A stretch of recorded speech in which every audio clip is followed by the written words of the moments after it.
Holy crap. People persist in doubting the evidence. Don't run and hide. Don't be afraid. Don't turn away any longer.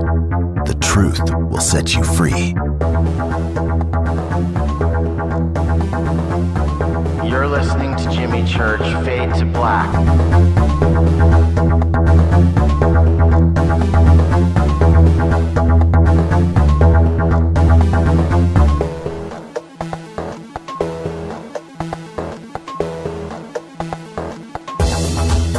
We're turning all of our antennas towards Jimmy Church.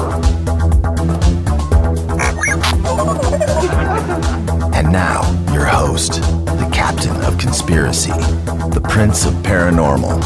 This ain't your daddy's radio network show. This is Jimmy Church, Fade to Black.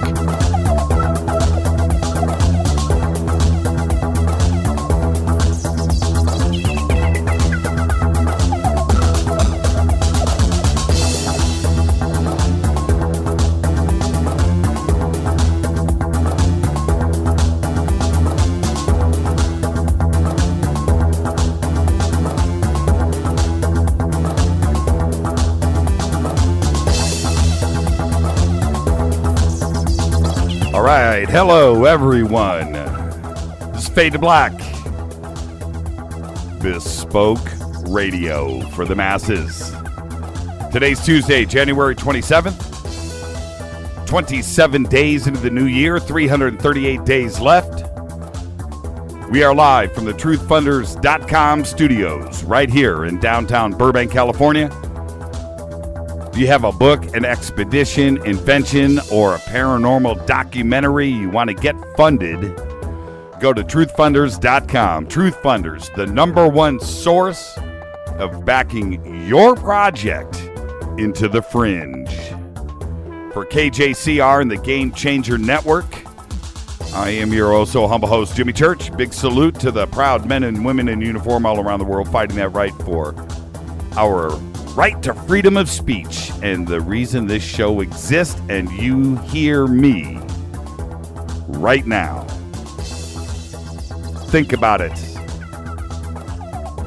Got all the bugs worked out. We're close. Podcast today went off without a hitch. If you did miss last night's broadcast, which broadcast all night on the website, jimmychurchradio.com. If you missed the podcast, just go to jimmychurchradio.com right now. Hit that podcast tab, go and subscribe. It is all there.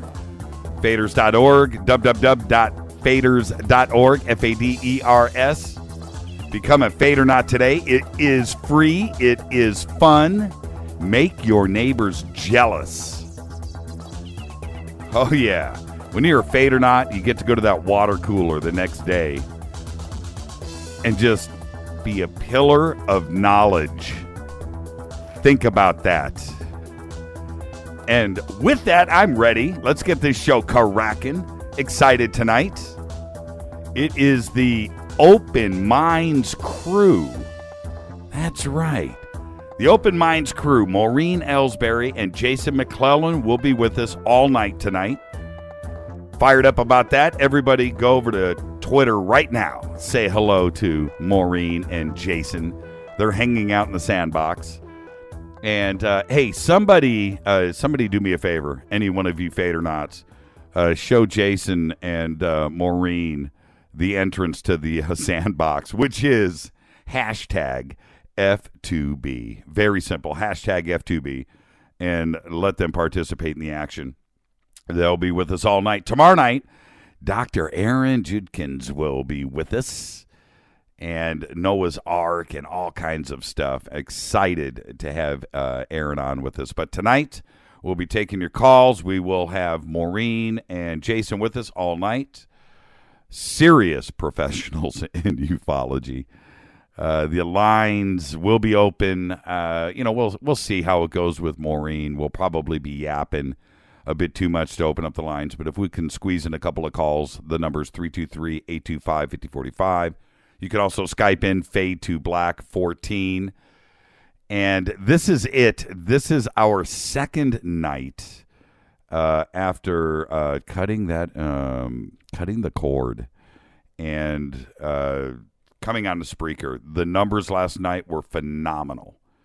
Thank you. We almost blew up the website tonight. I want to try to do that tonight, and we'll see what happens with that.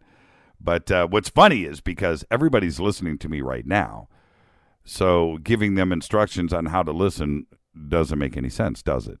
But we do have right now, we have 3 sources to listen to the show directly. You can go to the player at jimmychurchradio.com, which is where you're probably at now. There's also a link at jimmychurchradio.com to go to Spreaker. If you want to do that, it depends on how you're listening and so forth, which makes a lot of sense. You have the Spreaker player, of course, and then you can also go over to faders.org. We did that for a lot of different reasons, but to kind of take the traffic in 3 different directions so we don't load up on one specific server. But it's exciting, man. I was listening to the show today in stereo.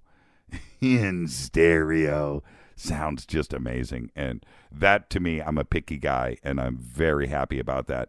Also, if you want to email throughout the show, Jimmy at jimmychurchradio.com. Simple enough to do. You can go over to jimmychurchradio.com. Also, then go to the contact page where you can email direct. Everything goes through the producers here, as you know. So just make it good, and it will come in here to me, and I will see it during the show. And that's about it there. It's simple enough. Jimmy at jimmychurchradio.com. Also, if you have any questions for Maureen or Jason throughout the show, just go to hashtag F and the number 2 BQ. F2BQ, fade to black questions. We use TweetDeck here. We loves our TweetDeck. TweetDeck is absolutely amazing. And so I have a separate TweetDeck column for fade to black questions, and it's right in front of me. And now I know the emails have been coming in all day, yes, and social media has been asking questions about, hey, I woke up this morning and I hear this news. Well, look, everything is fine, okay? Everything is fine. This is not, I know what everybody wants. You want a good soap opera, but there isn't one here. I don't have one. I'm not holding back on any secret stuff. It was just an expansion that we had to do. It was an evolutionary step with this program, and we needed to expand. And there were certain things that were holding us back from doing that with dark matter. That's it. That's all it is. There's no secret. My friends are trying to get something out of me. Jimmy, okay, that's fine, but what's the real truth? There isn't. There isn't anything there. All right? Everything is good. And there were also questions, and yes, I will address this. I got a bunch of email that now that we've gone over to Spreaker and Premiere with iHeartRadio, that we're going to be, bogged down with commercials now, and the show is going to be ruined. No. The format of the show stays, and we tried to show that to you last night, that everything is the same. Everything is the same. There's no changes, okay? No changes. Everything stays the same. Podcast stays the same. YouTube, the website, the show, the format, the music, the guest, the great conversations, the Fade or Not family, faders.org, Fader Cinema. Nothing changes. That's it. We're just broadcasting to a bunch more people. All right? Now, there is also the question of syndication that has come up, so I will address this. Feeding this show to other networks is a possibility. I will never close down what the future holds. Okay, so that's another thing. If we do that, it's the same thing as when a local radio show is syndicated now into Phoenix and then into Denver, and they make their way over to New York and they syndicate across the country. It's the same show broadcast out of, say, Los Angeles or San Francisco or San Jose, whatever, but you're just in different stations. And And that is something else that we will explore. I did get a bunch of suggestions from people to go and talk to this network and this network. And right now we're going to let the smoke clear for a few days and just enjoy doing the show and hanging out with everybody. Okay? All right?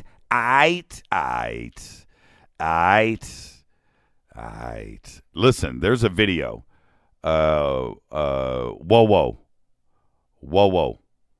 Post the video for Beck. Got an email from Beck.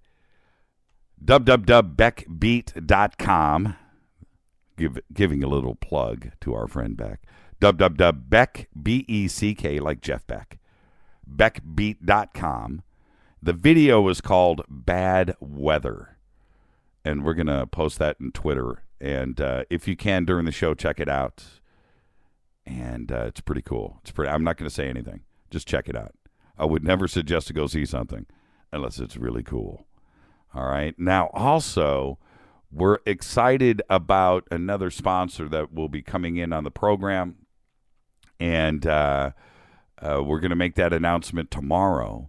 But believe it or not, they manufacture, this is a very cool company, that they manufacture Bluetooth and Wi-Fi speakers.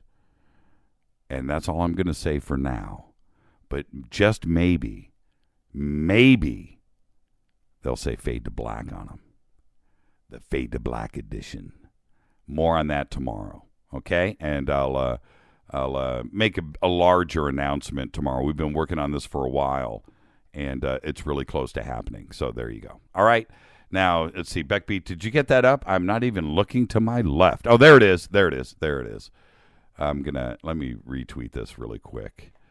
All right. Doing this in real time is never professional, but I just did. All right. Just tweeted. I think that's it. Wow. You know what? I got through everything pretty quick. I didn't. Yeah. Okay. You know what?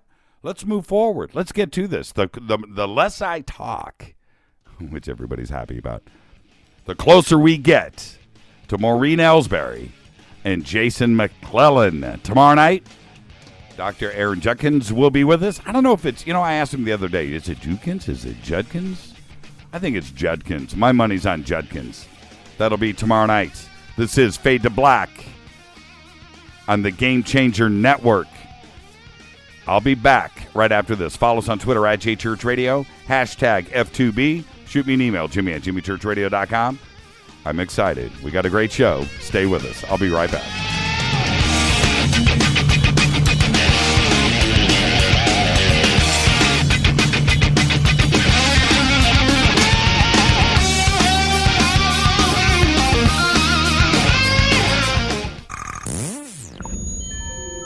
You're listening to Jimmy Church, Fade to Black. What's up, revolutionaries? It's me, Jimmy Church. Do you have an IRS or state tax issue? Well, I did, and I called national tax experts. My problems were fixed, done, fini, and man, I gotta tell you, it was a relief.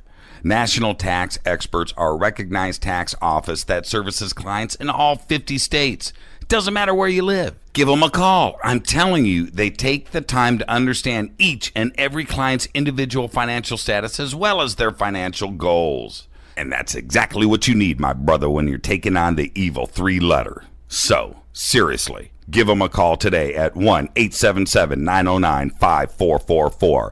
Again, 1-877-909-5444. Or go check out their website, www.nattaxexperts.com. That's NATTAXEXPERTS.com. Tell them Jimmy sent you. This is KJCR at JimmyChurchRadio.com.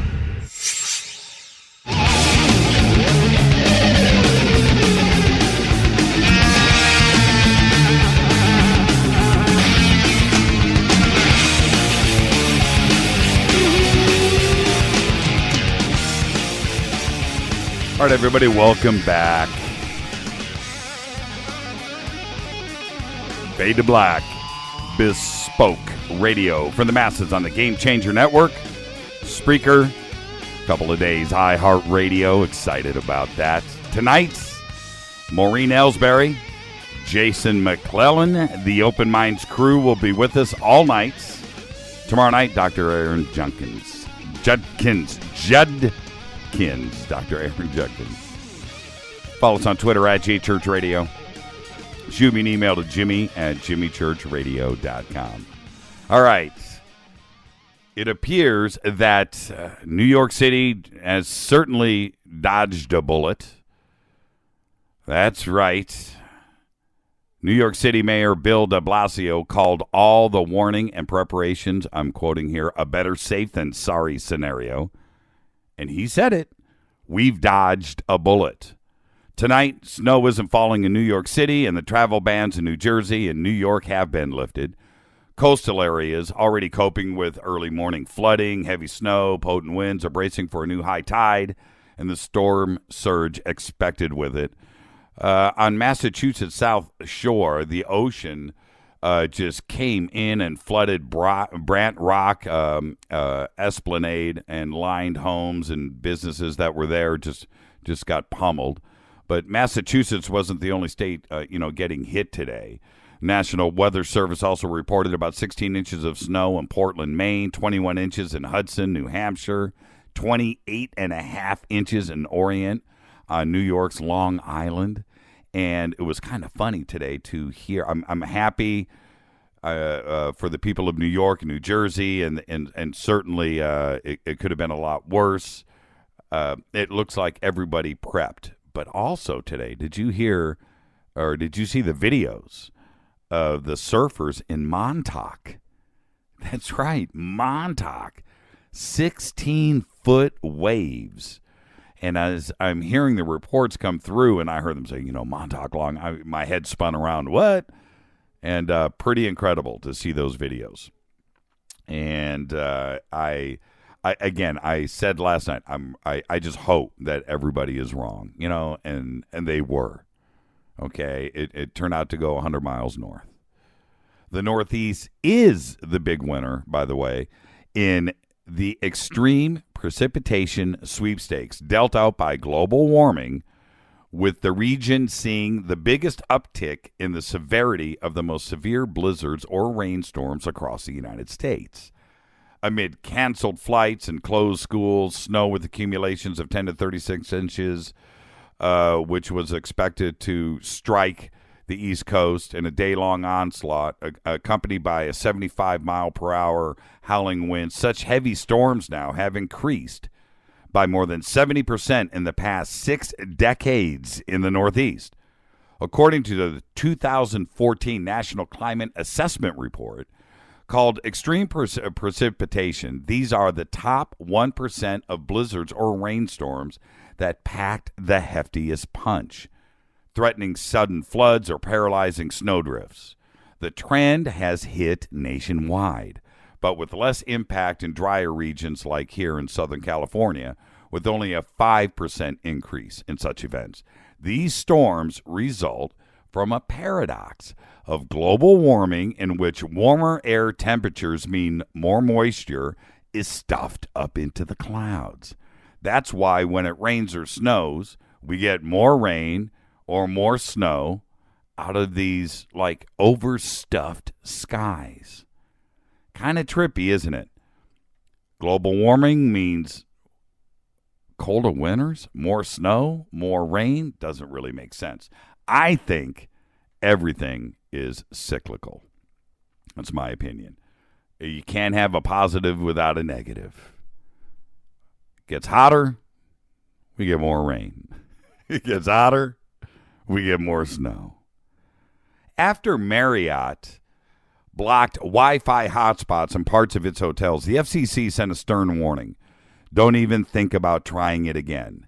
And I'm quoting here, the Communications Act prohibits anyone from interfering with authorized radio communications, including Wi-Fi. That's right, said FCC Chairman Tom Wheeler. Marriott's, I'm quoting, Marriott's request seeking the FCC's blessing to block guest use of non-Marriott networks is contrary to this basic principle. Wheeler pointed out that the FCC's Enforcement Bureau fined Marriott $600,000 for blocking Wi-Fi and said the agency will find other hotels if they try anything similar. After being fined, Marriott petitioned the FCC to change the Communications Act so that it could block access to Wi-Fi devices in its conference spaces. Sounds like BS to me. The hotel chain said it needed to block Wi-Fi hotspot access in conference centers because attendees could launch cyber attacks on the company's network or disrupt Wi-Fi service from the conference or guests. Now, I was at the Hilton Hotel this weekend down in Anaheim. I'm saying Hilton right now, loud and clear. I'm at the Hilton Hotel, and for the NAMM show. As soon as, when I went from the Anaheim Convention Center, my cell phone's fine. Come outside, my cell phone's fine. I walk into the Hilton, go to make a phone call, and I get this message on my phone. I can't use it. I'm not part of the network. I'm like, say what? I turn off my Wi-Fi. I'm not on anything. I got nothing. Nothing inside of the Hilton Hotel. Step outside, I've got everything. It was unbelievable. Unbelievable. And I saw this today, and I thought, you know what? I need to write Tom Wheeler. Have them go check out the Hilton Hotel. How they're blocking stuff down there in Anaheim. I've never seen anything like it. And it was weird, too. As soon as you got about 10 or 15 feet away from the hotel, your phone came back. You could text. That was it. All right. I mean, I was just, it was so frustrating. Europe's top rights body, listen to this, their top rights body has said mass surveillance practices are a fundamental threat to human rights and violate the right of privacy enshrined in European law. The Parliamentary Assembly of the Council of Europe says in a report that it is deeply concerned by the far-reaching technologically advanced systems used by the U.S. and the U.K. to collect, store, and analyze the data of private citizens. It describes the scale of spying by the U.S. National Security Agency, revealed by Edward Snowden, as stunning. The report also suggests that British laws that give the monitoring agency GCHQ wide-ranging powers are incompatible with the European Convention on Human Rights. It argues that the British surveillance may be at odds with Article 8, the right to privacy, as well as Article 10, which guarantees freedom of expression, and Article 6, the right to a fair trial. There is compelling evidence that U.S. intelligence agencies and their allies are literally sucking up data on a massive scale, and I'm quoting directly from the report. The report says the U.S.-UK operations encompass, I'm quoting, numerous persons against whom there is no ground for suspicion of any wrongdoing. The assembly is made up of delegates from 47 member states, including the European Union, the former Soviet countries. It is due to debate the report's recommendations starting today, Tuesday. We'll be following up on this and reporting on this story as it develops. This is important stuff. The Justice Department has been secretly gathering and storing hundreds of millions of records about motorists in an effort to build a national database that tracks the movement of vehicles across the country. That's according to the Wall Street Journal yesterday. The Wall Street Journal said the main aim of the license plate tracking program run by the Drug Enforcement Administration was to seize automobiles, money, and other assets to fight drug trafficking, according to one government document. But the use of the database has expanded to include hunting for vehicles linked to other possible crimes, including kidnapping, killings, rape suspects. And the Wall Street Journal citing current and other officials and also government documents. While U.S. officials said that they tracked the vehicles near the Mexican border to combat drug cartels, it has not been previously revealed that the DEA has been working to expand the database throughout the United States. It said many state and local law enforcement agencies were using the database for a variety of investigations. It also added it was unclear if any court anywhere oversaw or approved the program. Did the flyby last night, the meteor. Radar-generated images of the large asteroid that passed by Earth yesterday were made by the Deep Space Network in California and the Arecibo Observatory in Puerto Rico, and it revealed the asteroid, which is called 2004 BL86, had a surprise. It has a satellite. The grainy black and white photos show the asteroid with about a third of a mile in size, spinning through space with its 230-foot wide moon trailing behind it. And if you haven't seen those pictures, they are cool. It is the closest approach, and it happened last night at 11:19 on January 26th. And the big space rock, estimated between 300 and 500 meters in size, was about 745,000 miles from Earth. Emirates, Etihad, and Air Arabia have canceled their service to Baghdad after shots were fired at a Fly Dubai plane upon arrival at the city's airport yesterday. The airline's decision followed a move by UAE's aviation authorities to ban all flights to the Iraqi capital. Dubai-based Fly Dubai reportedly said that no passengers were injured in the incident, but the fuselage was damaged, and the damage was consistent with small arms fire. The plane was reportedly carrying 154 passengers, and authorities said that passengers traveling from Baghdad to Dubai were flown on replacement aircraft. That, my friends, is scary. The new semester has brought about lots of changes to Weber State University.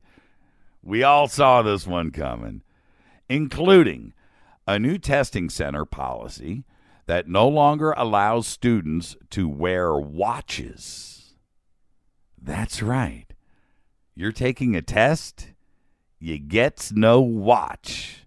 While the focus of the policy has been on watches, the policy now prohibits any electronic wristbands. The new policy became effective on January 12th, the start of the spring semester. Students will now be asked to remove watches and place them in their pockets while in the testing center. Students also have the option of placing the watch under the desk or inside of their bag. This policy is in place for all testing centers on Weber State's main campus, as well as the testing center located on the Davis campus. Director of Testing at Weber State University, Tracy Smith, said the idea of the new policy regarding the watches came about during late October and early November of the fall semester 2014, with the increasing use of smart watches. Those concerned with leaving valuables unattended while in the testing center won't have to worry about their watches. The policy does not require the student to leave them out while testing. However, students will have to remove them from their wrist and put them in their pockets. I remember when I was a kid, I had a calculator watch. I'm not saying anything else. Whatever happened to Bob Garrett? You guys remember Bob Garrett? After stumbling, the Bigfoot guy, after stumbling across an abandoned campsite that looked more like a violent crime scene last year, Garrett went public with the evidence along with his own experiences with Bigfoot. He's now disappeared from public view and taken all of his evidence with him, allegedly silenced by government officials. There's not much more information than that, but it's more than enough to set off all of the alarm bells across the paranormal network of friends that we have. Take a listen to his interview where he discusses the torn-up camp he found, where he says He was charged by something huge, hairy, and humanoid that seemed very agitated that Garrett and his companions disturbed the campsite. His encounter is detailed and entirely terrifying, and Garrett is convinced he would not have survived had he not spooked the creature off with a laser light. Where were the campers, and what destroyed their campsite? Did they unknowingly, cross into an alpha male's territory? Why are government officials so intent on stopping Bob Garrett from passing along his experience? I've tried to chase him down. Can't do it. This is Fade to Black on the Game Changer Network. I'm your host, Jimmy Church. Shoot me an email to jimmy@jimmychurchradio.com. Follow us on Twitter @JChurchRadio. When I come back, the first half of Open Minds Night. The Open Minds Crew Night right here on Fade to Black. Maureen Elsberry will be with us. Do not touch that mouse. I'll be back right after this.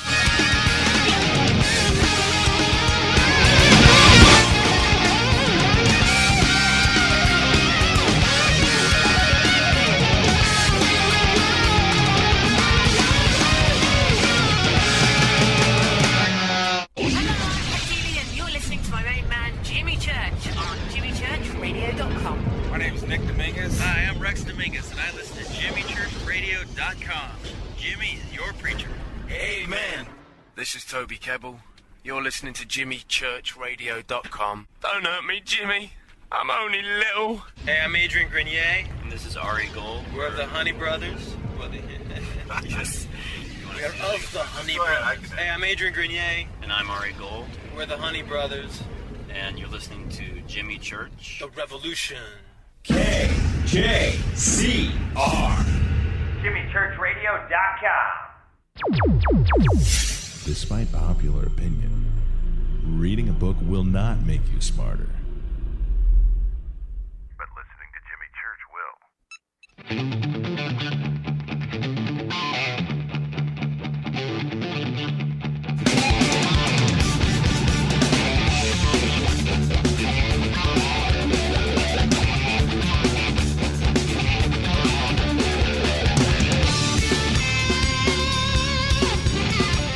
All right, everybody, welcome back. Fade to Black on the Game Changer Network, Spreaker, iHeartRadio. You know what to do. Podcast is at jimmychurchradio.com. Follow us on Twitter @JChurchRadio. Shoot me an email to jimmy@jimmychurchradio.com. I'm your host, Jimmy Church. This is the Open Minds Crew Night here on Fade to Black. And first up, Maureen Elsberry is a UFO journalist, an investigator, and a researcher. She serves as the marketing director and contributing writer for both Open Minds TV and the now-defunct Open Minds magazine. Maureen is also a co-organizer of the International UFO Congress, kicking off here in about 2 weeks, the largest annual UFO conference in the world.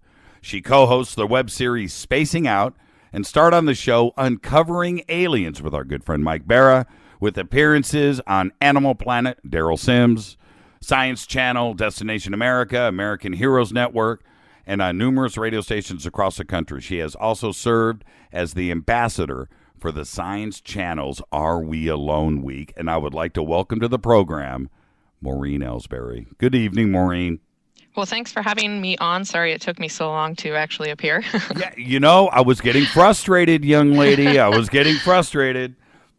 Yeah, last year was a lot of travel for me, and I was barely around, and I kind of just took a pause on interviews for a while. Well, it was funny. I was starting to take it personal because, we have some mutual friends, and I got the secret email address, and I got all of that stuff. I'm like, man, what's going on? What's going on? But you know what? You were so requested all year long, and it was Friday. You're just busy. And I'm going to share with everybody some of your emails. I should read some of them. Jimmy, I'm swamped. That's it. I'm swamped. So, but you're with us, and we're going to have a great night tonight, you and Jason, and I'm excited. So, you ready? Yeah, I am. I'm going to throw you a couple of softballs first. And I know that, first off, you do a great job on Open Minds TV. Love watching that. I'm addicted to it. I'm addicted to Alejandro. I don't know why. I can't wait to see him step up to the mic and do his stuff, and Jason too as well. And you guys are full-time, full-on doing this, and it's a great career. Now, but let's back up a step. There's another part of this that is like the elephant in the room. It's ufology is it's kind of a man's world. Do you find that that you have to maybe push a little harder? You have to show your stuff, your knowledge, and to get into the the secret room of guys. Well, I think that's always been kind of something that was a primary focus when I first started in this career. And a lot of people did mention, oh, it's so strange to see women in this field. But actually, it's kind of worked out to my advantage in all honesty, because people are so surprised that they're excited. They're like, holy cow, a younger woman who's actually interested in this is awesome. And I grew up with 4 older brothers personally, so I'm kind of like one of the guys anyways. Right. So I don't let that affect me as much as I think it does affect a lot of other women who are trying to break the ice into the field. But for sure it's an old boys club. We're trying to change that. Well, and so what did you do? What did you had to, was it in your mind? Were you physical? Were you standing a little taller? What did you do? No, I just had confidence in what I was doing and knew what I was talking about and put time and effort into it. And, that I think that shows through to people, and, they get by after a while. They start treating you like you're a normal person in the field. Did you ever get snubbed a little bit? Oh, well, I mean, yes, of course. It takes a while for people to understand that just because I'm only 30 or was younger at the time, right? That I am serious and I know what I'm talking about. But you just you kind of shrug those people off. Who cares if they don't know what they're talking about at the time? I want names. It's like that because ufology, there's a lot of very, very intelligent people in ufology, very, very smart. And there's also some egos out there too. And for some reason, instead of just holding hands and realizing that it is a small community, and as well as I do, and Jason and Alejandro, we know everybody by name. Everybody knows everybody. Yeah.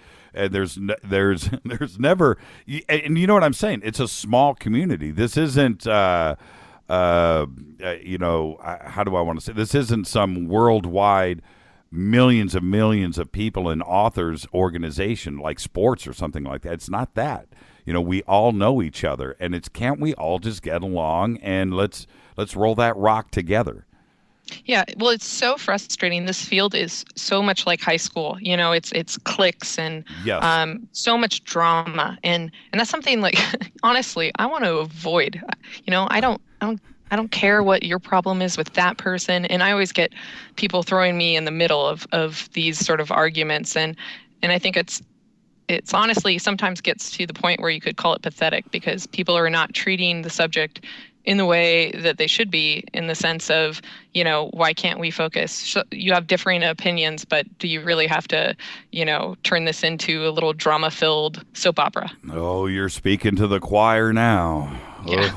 Oh man. And you're absolutely right. And I remember about a year ago, again, without naming names, and I get off the phone with somebody that we all know. And it was maybe about a half an hour later, I get a call from somebody else that we all know. And I'm listening to this person who doesn't know that I had just hung up with this other person, right? Just going off. And I stopped him, and it was a he. And I was like, dude, I don't need to hear this. Well, no, you don't understand about David. Whoa. Whoa. And it was a real eye-opener. These are two guys that I respect. Mm-hmm. And it was just crazy. Really? And then, this is the thing. It was about a week later, I had saw a post from the second gentleman that had called me complaining about the first gentleman about, hey, I was hanging out with so-and-so at so-and-so. It's great to see my old buddy. Right. And I'm like, yeah, what? What? What? This is how it is. Okay, here we go. Welcome to the party, church. Right. So, all right, now, I'm assuming a couple of things. So let's put some stuff on the table. You and Jason and Alejandro, full-time gigs. Yes. Full-time gigs. Yeah, more than full time. When you leave the office, it follows you everywhere. So.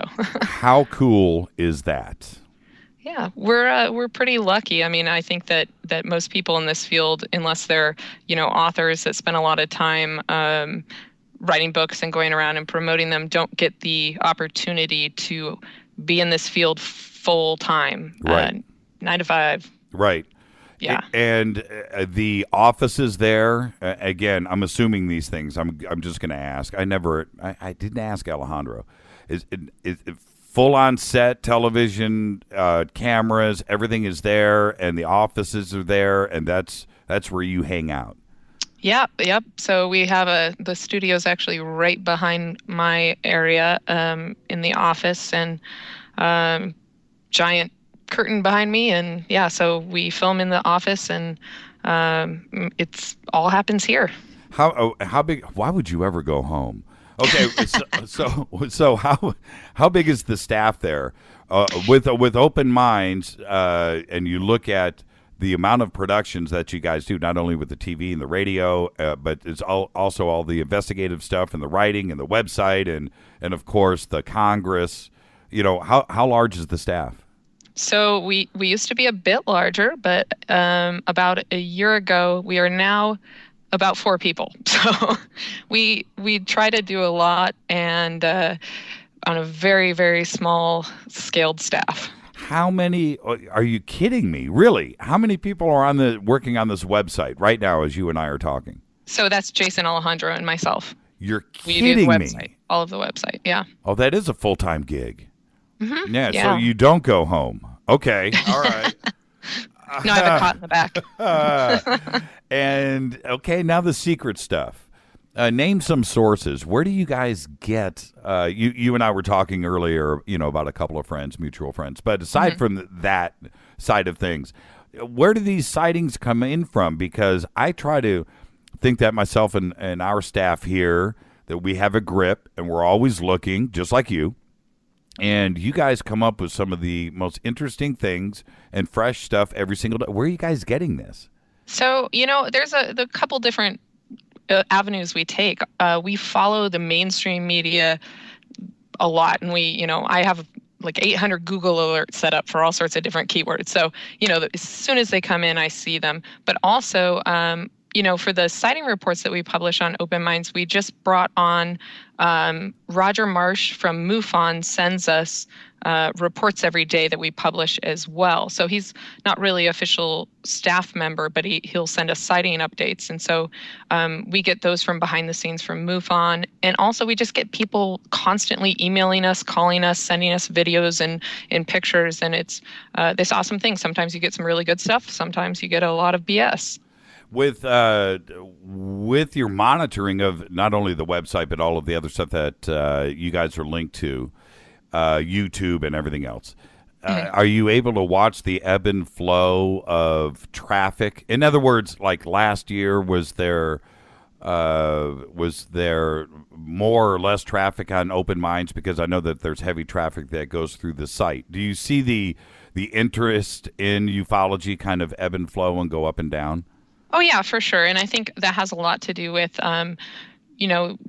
if something big happens, all the people that aren't normally following the subject are then rushing to our website. And, obviously Google is a magic tool that brings people to us. But at the same time, you do see people, if it's a slow month, the website traffic is less. But over the course of the existence of OpenMinds.tv, traffic has grown exponentially.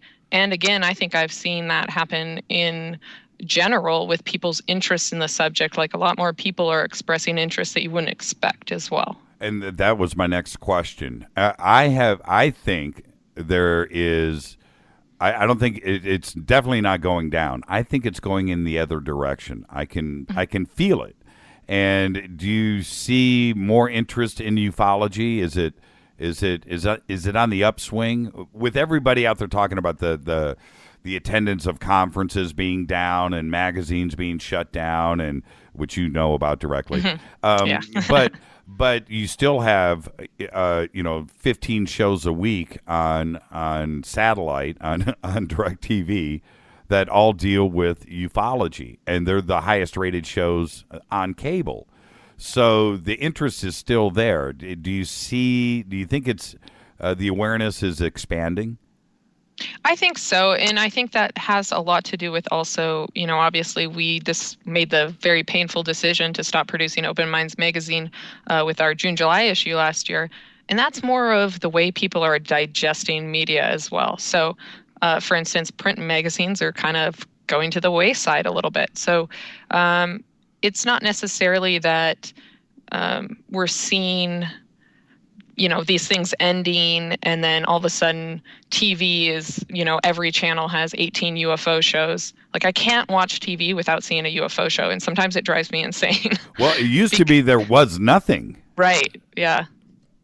Well, and go ahead. And I was just going to say that's the way of technology and how people are digesting their information, and I think we're going to continue to see that. Well, in some respects, you're a victim of your own success. I know. The website is great, and had nothing to do with closing down Open Minds magazine. Had nothing to do with the content of the magazine. It's just society is about the internet now, and that's just the way that it is. Right. I'm sure there's 10 times the amount of people on the website that ever bought the magazine, and that goes for any print media, not just Open Minds, but just in general.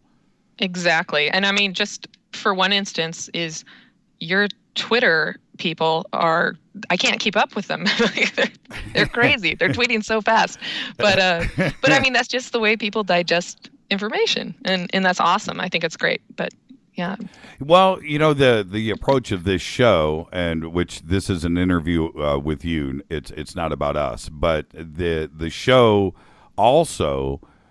We decided here to embrace everything out there, and that goes with Twitter, Facebook, all forms of social media, and YouTube, and that's it. This show runs parallel to what's going on in Twitter, and during a normal show, we'll do 3,000 tweets. Mm-hmm. And or more. We've had just amazing, and if you think about that, that's about 1,000 tweets an hour on a 3-hour program. And that is exactly what you're talking about. That is what, you have to embrace the internet. And when people talk about, in a direct question, what about attendance at UFO Congress? How's that going? So, yeah, the place where we're at right now is we just won last year the Guinness Book of World Records biggest UFO conference, which was kind of cool. But attendance can't grow at our current location too much, but we generally see around 1,500 to 2,500 people over the course of the 5 days. But I can tell you that I have more and more people calling every year trying to come and or that can't make it. So I think that eventually we'll be in a bigger venue to where we're just going to see it, blow up. Yeah, that's exactly my point. The interest in ufology, all things fringe. We can't pigeonhole ourselves here, but the interest has always been there. It's not that in the 70s and the 60s, without the internet and without 100 million channels on cable, you went to conferences. That's what you did to interact with people that with like minds. Now you can connect on the internet with somebody in real time that's in Ireland, and you're here. So you don't necessarily need to attend a conference or buy a book or buy a magazine when everybody can connect via the internet. And that's when people talk about, I've read that article that everybody read, it came out about 6 months ago, about the waning numbers of conferences. And I'm looking at, the UFO Congress or Conscious Life or Contact in the Desert, and where, there's thousands of people. It's not like attendance is down to a few hundred. They're well attended, and everybody is there. I think what you guys are doing is we need to grasp and grab hold of the next generation that is underneath the current one that we have here. Right, and I think that's something that, and especially Jason and I, when we first came up with the idea of spacing out, that was kind of a goal for ours, because not everyone likes the whole conference setting, sitting in lectures. I mean, me personally, I don't like sitting in lectures. I graduated college quite a while ago, and I'm kind of done with that. But that's just because I like more multimedia stuff. So that was why we kind of came up with the idea of spacing out a web series that we can, put out this news and information, but in a way that a lot of people that wouldn't come to the conference necessarily would get interested in the field and start to stay up with information. And I think it's just, trying to capture a different audience, because a lot of the, old guard are unfortunately passing away or, just kind of fading out of the scene. And we got to make sure this stays alive, so to speak. Well, it doesn't hurt that you and Jason look hip, cool, and young. I don't know about that. It's the truth, and when you look at you and Jason, and we'll throw Alejandro in the mix, we have to. But when you look at you and Jason and Alejandro, you guys are from that generation, and you speak the speak, you walk the walk, and it lets that generation know, hey, you know what? It's okay. It's okay to step out. We can do this.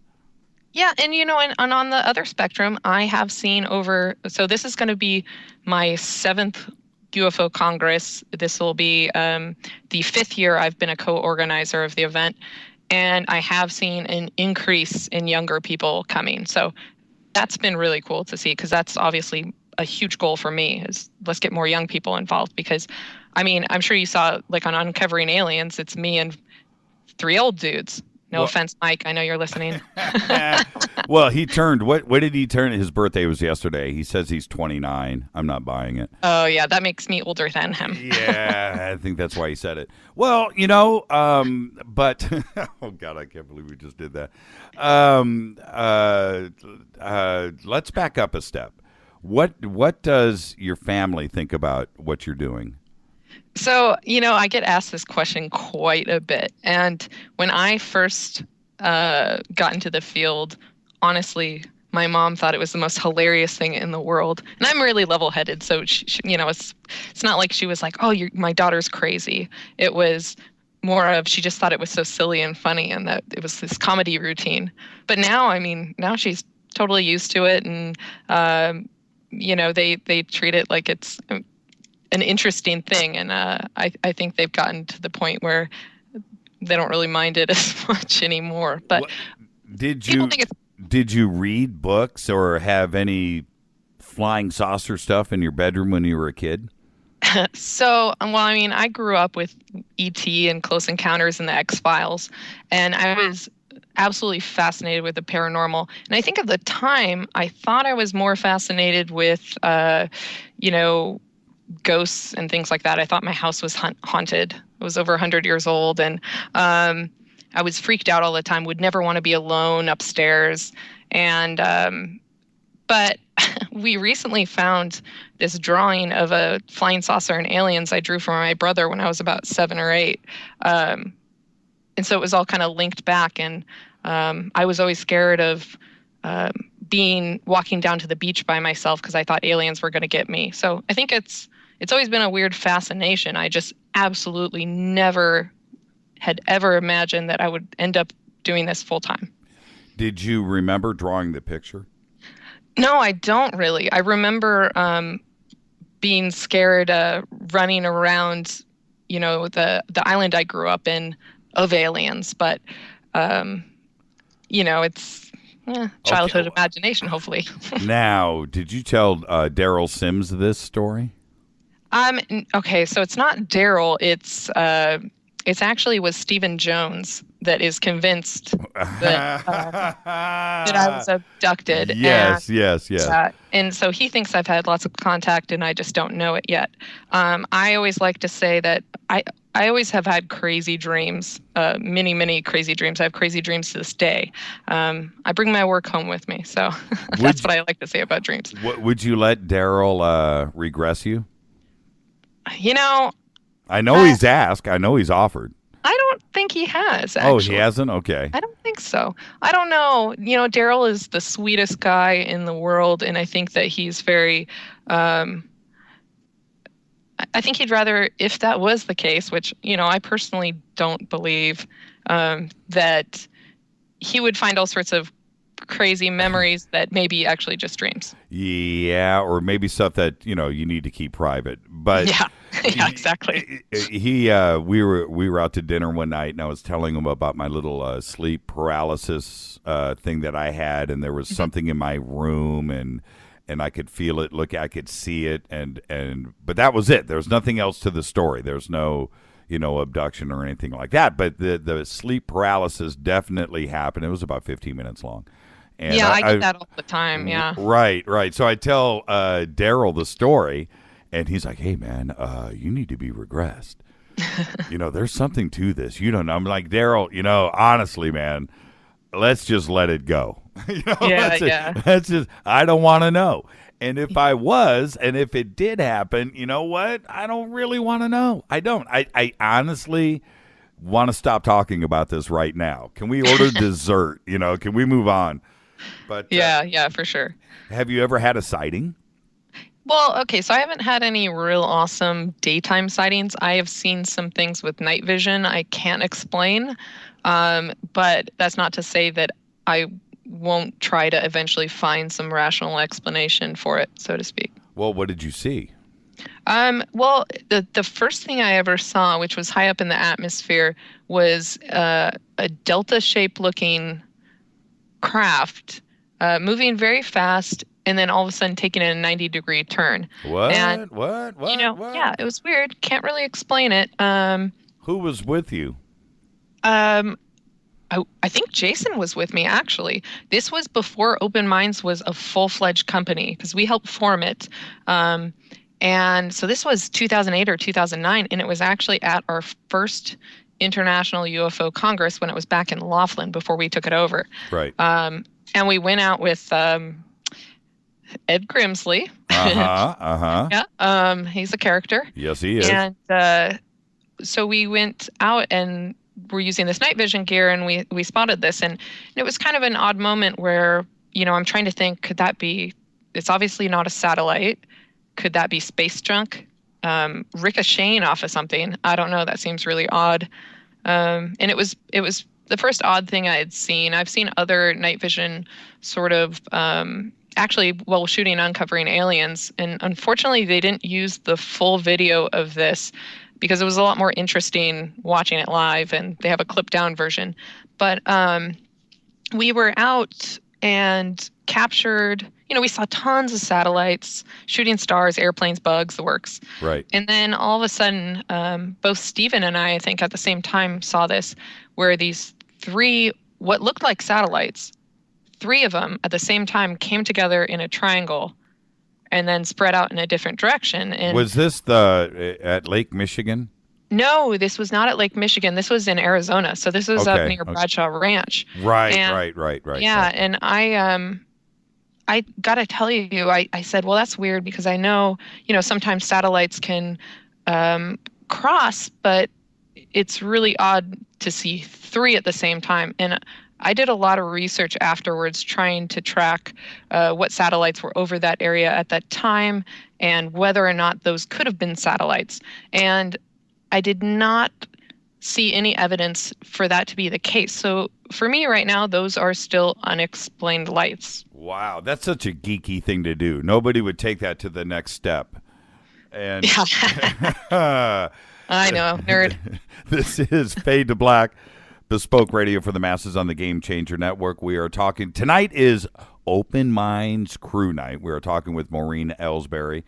And I want to, let's change gears a little bit and talk about Uncovering Aliens. First off, great show. I don't know why. Is it going to get picked up? Are you guys going to do another season? We were really, really close to doing a second season. We had all the episodes planned out. The network was ready to start sending us out, and then some network heads changed and flip-flopped, and so I think that is all you will probably see for Uncovering Aliens. They just don't get it. No. They don't get it, because I thought that the show was honest. I thought it was cool. I thought it was different. And we've all seen all the shows. When they come on, we watch them all. I like them all. Everybody's trying to do the best that they can. But I really thought you guys had you took a really good crack at it and handled it just a little bit differently than everybody else. And maybe it was too serious. Maybe it was that. Maybe there wasn't enough tinfoil hat stuff. I don't know. I don't know why a production company wouldn't say, you know what, you guys are spot on the money with this, and let's do another one. Well, and the production company was totally on board for doing another one. They wanted it more than us practically, and thought the network was, missing a good thing. And that's too bad, but at the same time, that stuff happens in TV, I guess. And I think the market was getting a little oversaturated with UFO shows, and that probably had a little something to do with it as well. What was your favorite episode? I've got mine, but what was yours? Oh, shoot. I don't know if I have a favorite. Honestly, and they all blur into one, so I forget which episode were which cases. Okay. All right. Fair enough. I think you're dancing. But I'm going to say this. I'll say this.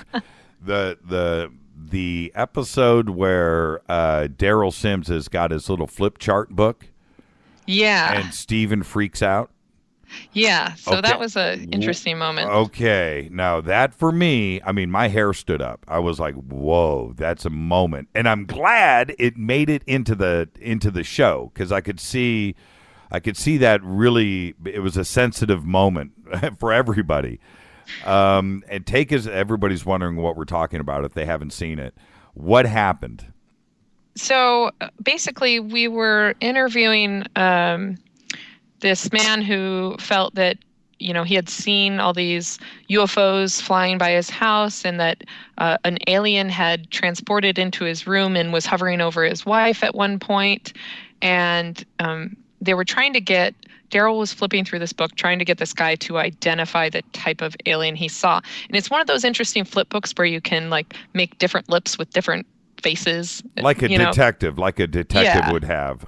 Different eyes and everything. And right. And so he was flipping through it with the witness. And the witness stopped and said, "Oh my gosh, that was it." And it was kind of this negative thing. And if nobody has watched it, Steven is so, the aliens are my friends, good. I can't do a British accent right now. Sorry, that was a very failed attempt. But, he was very, Daryl's totally wrong. Aliens are all for good. And he saw this character that this guy pointed out, and he flipped out. And he got really emotional and stood up, and he stormed outside. And, we're all sitting there going, is Steven just having a diva attack? What's he doing? Is this real, or is he faking this emotion? Right. And, it was a heavy moment. It was heavy. Yeah. So it was, I didn't know what to think at first. And then eventually, they kind of pulled me aside and were like, what just happened? I'm like, well, Steven just got his perspective shaken, rattled. Keep going. That's not the end of the story. So... Well, yeah, kind of. Well, what I mean is the way that he said that's exactly what I saw, and to have Daryl that tool and Daryl, I think that the book, the flip face, I don't know what to call it, to have that book, it actually did its job. That's exactly what it was supposed to do, and to have somebody's emotions stirred because it was exactly what he had seen, and it was a chilling moment. It was crazy. Now, it was crazy. Now, what did you think at that moment? What was Steven's face like? Did he go white? He looked a little shocked, but I couldn't tell whether he was just having genuine emotion or whether he was putting on a show for the camera. Honestly, I was kind of taken aback. And then to see that he was actually very emotionally upset was kind of an interesting thing. Like, oh, well, how do you mask over that whole experience that you believe you had? Now, when he came back in, how long did it take him to calm down? Because the scene continues, and then Daryl is talking to him about it and trying to calm. How long did it take for him to get his composure back? It was a long time, honestly. I can't, honestly, it was a year and a half, 2 years ago now or so. Right. But I remember being in there for a long time, and the crew was trying to calm Steven down. Everybody was, and I think that he even went home early that night. Like, we ushered him back to the hotel earlier than he was supposed to leave because he was so distraught. And I really thought that, and I think I asked Mike this on the air, Barra. I'm not too sure if I did, so I'll ask you. I think the crew, you and Daryl and Steve and Mike, everybody is a little bit different. Everybody looks at things from another, set of eyes. And I thought that was really good. How did the crew get put together? Were you guys able to choose who you wanted to be on the show, or was that the production company? No, so that was production company. Basically what happened was we found the production company had contacted a lot of us and brought us to New York to do sort of a meet and greet, screen test, see who worked well together. And I didn't know, I knew who Daryl was, but I didn't know Mike, and maybe I'd heard of Steven. And they sort of watched how we interacted, and they thought the four of us had a good dynamic and separate opinions and perspectives. So that's how our team got put together. And was it comfort out of the gate? Because again, you guys just come across so natural on the show, and it's so bad that you guys aren't doing another season. We're talking about a show that's in the past now, but were you guys gelling from the word go? Because it came across that way. Well, it's interesting. I think we all butt heads a lot as well. There were so many varying opinions that it's definitely, there were some behind the scenes, some fights, but that's the way it goes. You're on the road with somebody for a month, and that's the thing people don't get about TV is they thought we spent only, a day on each of these cases and barely did any tests, but really we were spending a week to 2 weeks on each case, wow. 16-hour days. Right. And a lot of the tests and what we do don't make the cut. And that's just, the way TV works. But so, when you're with somebody that long, it's kind of, you get a little crazy. And if they're not agreeing with you on something, you can tend to fight. But obviously, the most of that you see is good versus bad, and Steven and Daryl. Yeah, right. Well, now, let me ask you. When you guys are doing these investigations, and I'm going to specifically talk about Mike and Daryl because I know the two of them really well. We're good friends. But Mike is a strong-headed guy. He's got his opinions. And Daryl is he's cut from the same cloth too. He's got his beliefs and he's got his opinions. Were minds ever changed, or did you guys discuss this, or did everybody stick to their guns and was not negotiable? Well, I think that you see a little bit of change with Mike, and again, I think Mike mentioned on your show that him and I are kind of in a little bit of a reversed role in the show. I'm a little bit more skeptical than obviously he is. And Steven, he had that moment, but he pretty much stuck to his guns and still is good, even though he was not so sure afterwards.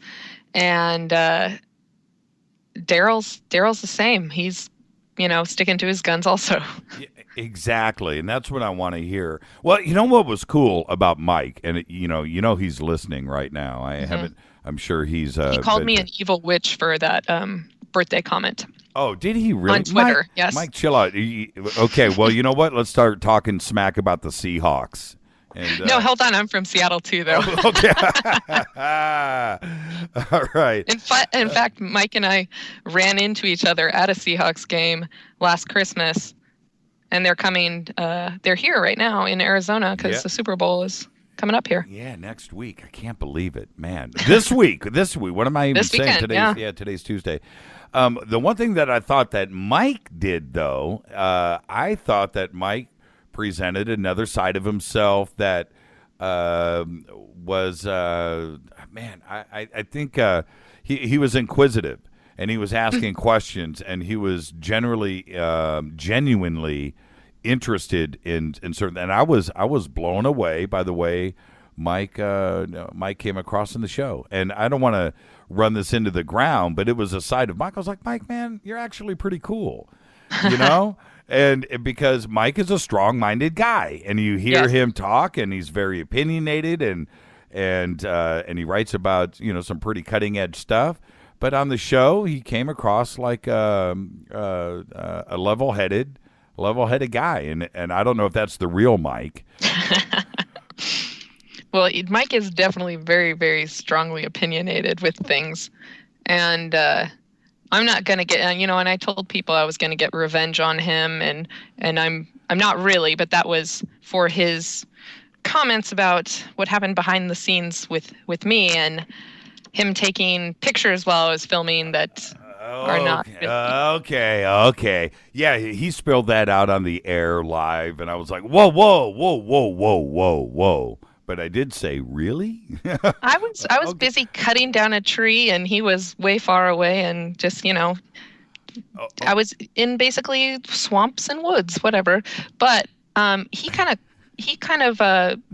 beat himself in the head with that one, because he texted me while it had happened or immediately afterwards and said, "You're going to kill me. I just went live on the air and said some stuff on Jimmy Church's show." And so I was like, well, what did you say? And I was thinking the worst. And then I, listened that he told everyone I got beat up by a sapling and what have you. And so it wasn't as bad as he put it out. It wasn't as dramatic. The sapling beat up was that dramatic, but the video show wasn't. You know what? We've got 20 minutes left, so let me pick your brain on a few things. Sure. What's your take on the abduction phenomena? So it's one of those weird things where I'm really, really fascinated by the abduction phenomena, and I've done a lot of articles on cases, especially like the Allagash abduction. I was really fascinated by, and Travis Walton is a good friend. But I'm still so hesitant to say that this is actually occurring, and so for me, because I think I look into personal stuff as well, I know what night paralysis is like, sleep paralysis, and people could be mistaking these things as dreams. And that's why I like the cases of mass abduction, because it's interesting to see multiple people involved in it. But I'm one of those people that, look, this happened to you. You firmly believe this happened.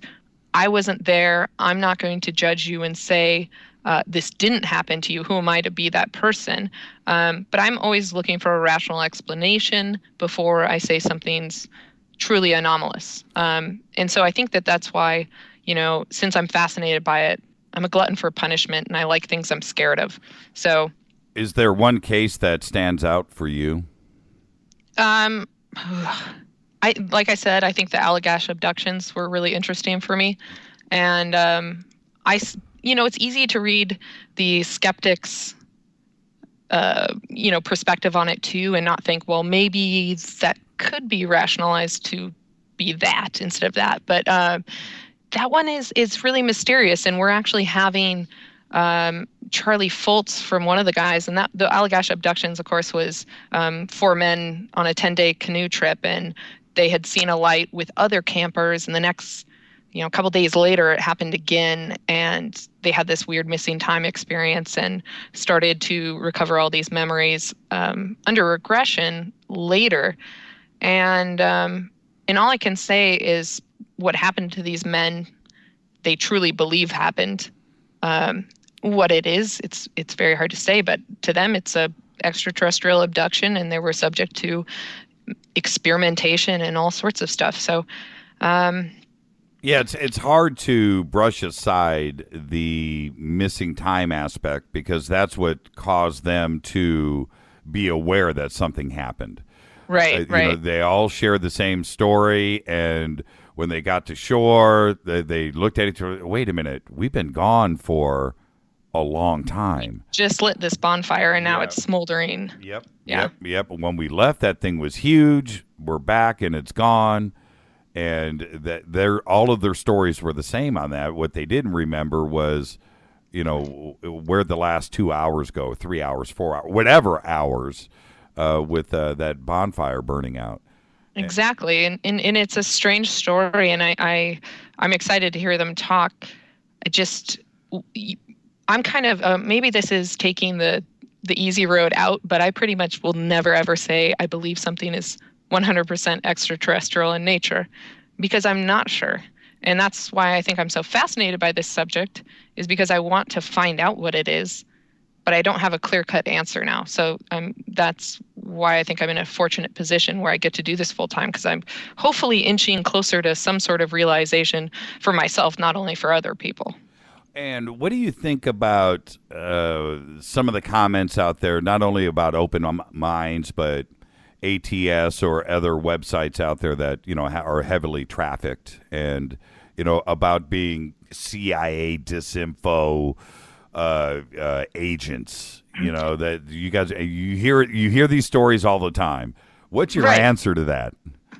I always tell people, well, hell, if I work for the CIA, can I start putting that on my resume? I mean, that'd be kind of cool. But no, I mean, people are going to believe what they want to believe. People believe very strongly that Jason and I are reptilian aliens and have created videos of that. But the truth of the matter is, no, we're just trying to cover this and try to, you know, send objective coverage of the UFO phenomenon to attract a global audience. So maybe this field gets more attention. Are you going on the record right now and saying that Jason McClellan is not a reptilian? Is that what you're doing? Well, actually, he could be fooling me. Yeah, man. I think I'm on the reptilian side. But so, yeah, there's nobody. You're a 4 or 5 person operation. There's nobody there working for the CIA. You guys don't have men in black stopping by every day and telling you what to publish. Sadly, we're not that cool. You're right. Now, okay, and on that end, have you guys ever been interfered with? Well, that's, I mean, a little subjective. I mean, we've had some strange occurrences or, you know, sight being down, but I try not to be so conspiracy about that kind of stuff, because it could be just something normal occurring too. So, I mean, it's hard. When the longer you're in this field, the more likely you are to start being like, well, is this a conspiracy? Like, yes. So here, like yesterday, I submitted a press release to PR.com about Bob Lazar appearing at the UFO Congress. Right. And it said in the field that, or in the PR, that the fact that he was appearing is that he alleged to work at Area 51 in all this, and George Knapp had brought him out, and it was 100% true, because it never stated for a fact that Bob Lazar worked at Area 51. And I got a call from PR.com, and they told me they could not publish it because they could not verify that he worked at Area 51. It's like, everything was true in that press release, but you are refusing to publish it for that fact. So, I mean, that Jason was joking. He's like, it's a conspiracy. But, you know, in all honesty, I think that's just a bunch of hard asses. Okay, right. Well, what if you redacted, or did you redact the Area 51 section and then resubmit to PR? I haven't done it yet, but I will. Okay. And I was actually going to Bob Lazar next. That was my next question. Have you spoken to him directly? Just over email, but soon. Okay. You excited? You know, I'm not sure what I believe on that either. You know, am interested to see, and I hope that something new comes out in this Q&A, and hopefully it will.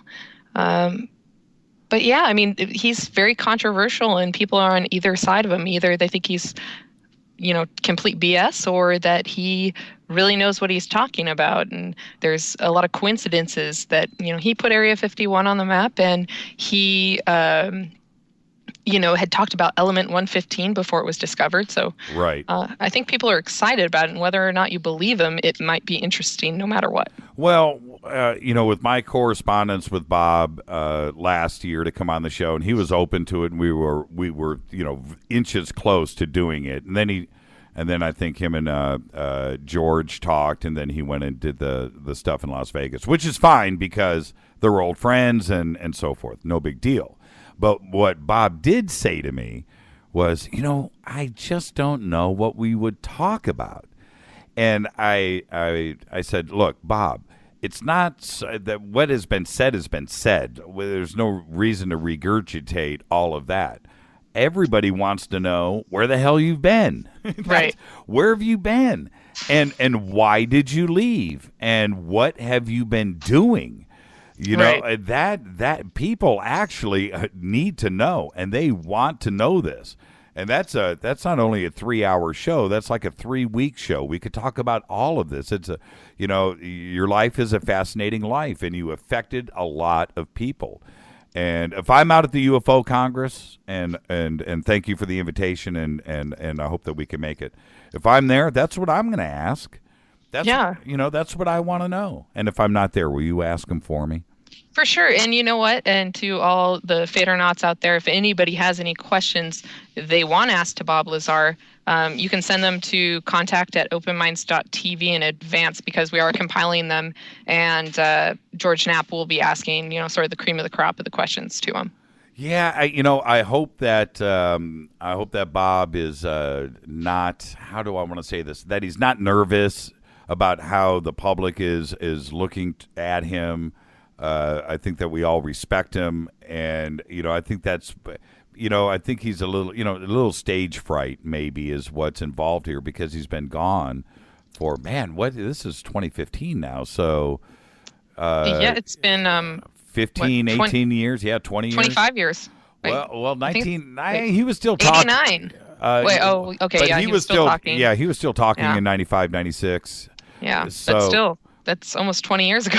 Yeah, and that's a big gap there, and for him, and hopefully he's listening right now, or George is, one of the two. And this is the thing.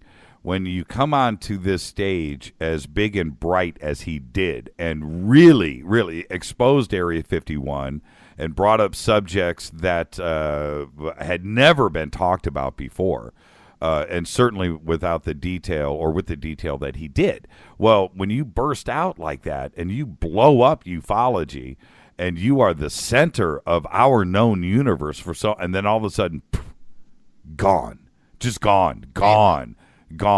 Freaked us all out. I mean, he came and went. He came out of nowhere, then left into nowhere so quick that just added to the mystery. And he has to understand that he affected a lot of lives, mine, yours, and he's still talked about to this day.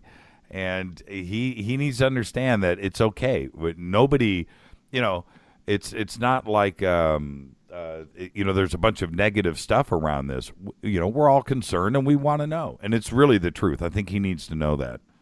Yeah, definitely. And we want this to be obviously a safe environment for him, and it's not to attack him. It's more, we want to hear directly from your mouth this stuff that, has been around the internet now for 25 years, and we're just intrigued, and that's all. It's a safe haven. Bob, why did you leave us, man? Why did you leave us alone, man? Don't get me wrong. There's always people that no matter what you do or say, that are going to attack you left and right, and you just have to learn to, let those people by and move on. Well, I'll tell you one thing about Bob that I did, and I'm sure you've done the same thing, but I have watched every single piece of video that there is out on him, and I've listened to him speak, and I'm trying to let him stumble. And I never caught him in anything. You know, is the story fantastical? Oh, absolutely. It's all of that. But I never heard him incriminate himself in anything. All the research about his school and you know what? I can put all of that aside. It's the way that he speaks. And I believe everything that Bob Lazar said. Maybe I'm naive, but I also consider myself smart. And I tried to let him hang himself, and he never did. Look, if what he is saying is true, it's kind of this most amazing thing ever, reverse engineered extraterrestrial spacecraft in a odd base out in the middle of the desert. So it's interesting. I hope I get more of a opinion of, you know, whether I believe him or whether I don't after this event. Now, what's the best way? We've got 5 minutes left, so a couple of things really quick. What's the best way for everybody to get out to the Congress? So definitely check out UFOcongress.com. It's happening February 18th through the 22nd in Fountain Hills, Arizona. You know, you can still register in advance. Bob Lazar probably will sell out. So Saturday afternoon, if you're planning on going to that, definitely recommend. They can also call me at, I'm going to give out my office line here. I may regret this, 480-302-2147, and I can register them over the phone if I'm in the office. Is there hotel rooms left? Is it booked up? No. Do you have to stay like in Tucson? Maybe Mesa, but not Tucson. Yeah, so we've sold out of about 3 hotels. But there are places around that are quick, 15, 20-minute drives, and you can get reasonable rates with a car rental as well. So it's definitely a good time, and a lot of people I know who are listening, I see Claudette and Ryan Sprague, they will be there. Oh, Ryan, so yeah, that's right. Ryan's going to be out there. Right on. Yeah. So, we're just super excited, and I'm so stressed and my brain is mush, so that's why I'm so crazy right now, and I'm still in the office now. Yeah, that's okay. So who else is speaking? So we have a lot of people. We've got Daryl Sims is actually speaking, my Uncovering Aliens co-star. We have Richard Dolan, Jaime Maussan, Mark Pilkington, who did Mirage Men. Oh, right on. Jeremy Corbell, who, if anybody listened to Coast on Sunday, he will be speaking. He's a investigative filmmaker.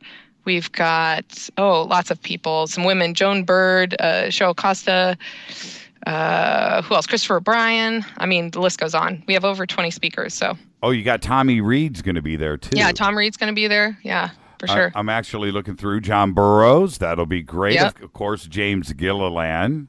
Oh, yeah, you had him on last night? Yeah, had him on last night. Yvonne Smith. She is going to be leading the experiencer sessions, not actually speaking, but... And then we have Ben Hansen, who's going to be running a night vision skywatch on Friday night at the event, and that's free. So if anybody's in the area, come on by. Yeah, Jaime Maussan. Yeah, it's going to be a great event. Of course, Joshua P. Warren. Yeah. So that's going to be a great event, and thank you for coming on. And after you hang out with Bob, I want to bring you back on the show, and I want you to tell us about it. And if I don't make it to the Congress, and like I told you, we have all these events that we're doing for the next 2 weeks, and 3 weeks from now, that'll be my first chance at taking a deep breath after working for like 21 straight days. But I'm going to try to make it out. If I don't make it out, I am going to give you some questions to ask Bob, and I think it would be great, either personally or in the question and answer session. Perfect. Please do. Thank you so much, Maureen. I had a great time, and I can't wait till you come back with us. Yeah, thanks for having me on, and be nice to Jason. I will behave, I promise. I'll talk to you soon. Thank you, Maureen. Right. Yep, bye. Maureen Elsberry, everybody. It is Open Minds Crew Night here on Fade to Black. Shoot me an email, Jimmy@jimmychurchradio.com. Light up Twitter @JChurchRadio. I'll be back with Jason McClellan right after this.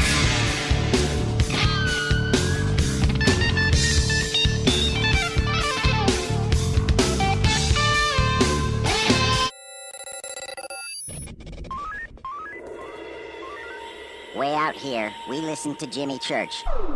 You're listening to Fade to Black. ¿Qué tal, mis amigos? Yo soy Mario Carson, el tiburón, y los invito para que escuchen a mi buen amigo Jimmy Church Radio. ¡Claro que sí! Oi, oi, I'm Reese Evans. You're listening to Jimmy Church. This is Revolution. The revolution will not be televised. The revolution is on radio. Ciao.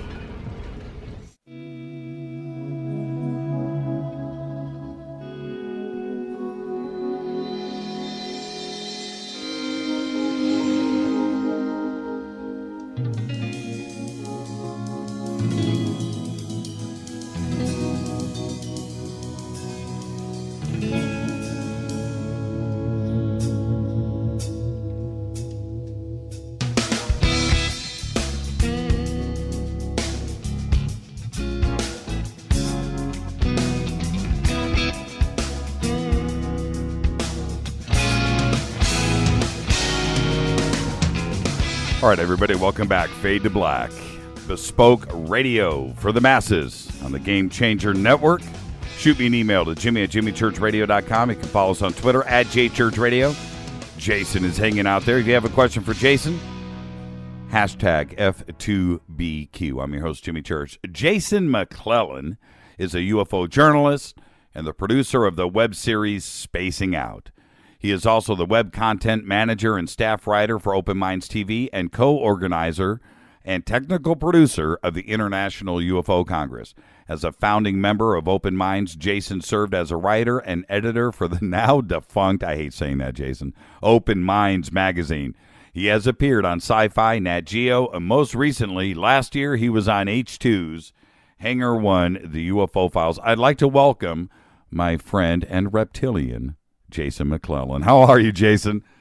I am fantastic, my friend. Thank you so much for having me, and greetings to all the Fadernauts out there. Thank you so much, Jason.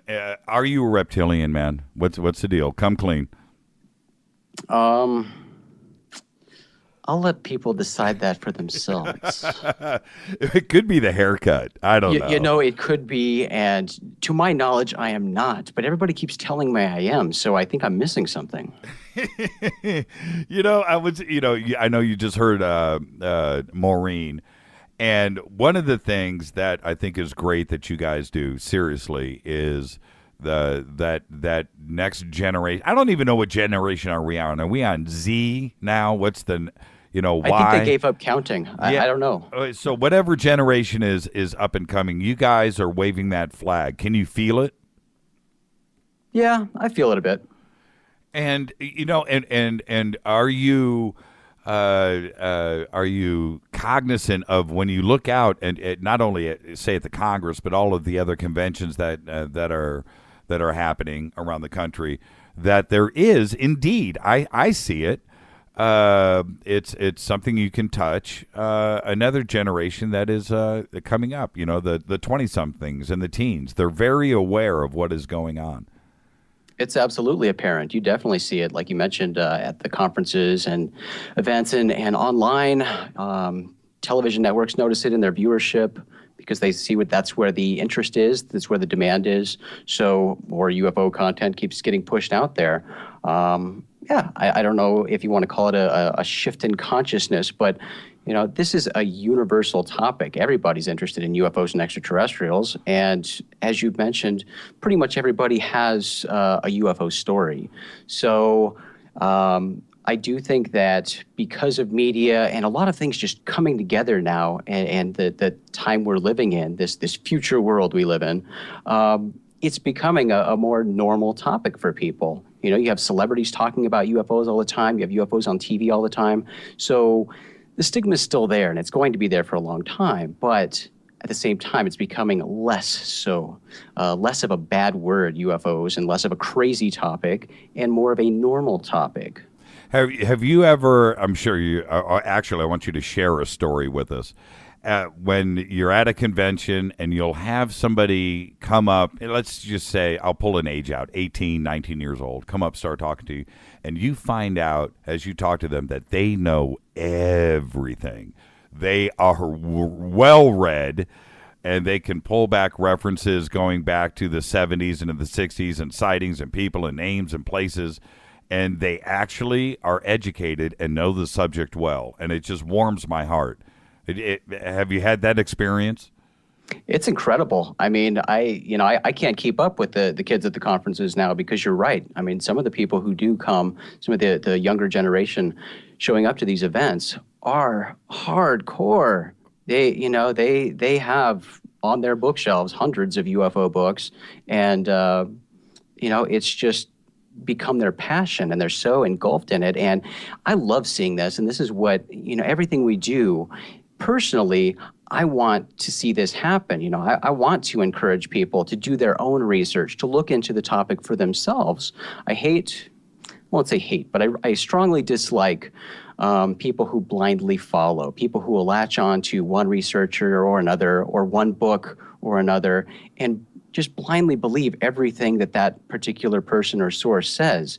I want people to explore multiple sources and look into things for themselves and find their own answers and not be told what to think. Why do you think that? Why do you think that generation? Why do you think that is? Do you think it's Hollywood? Do you think it's games? Video game. What? Why the open-minded, ready to accept attitude about aliens and the existence of ET and paranormal in general? Well, we've definitely seen an oversaturation.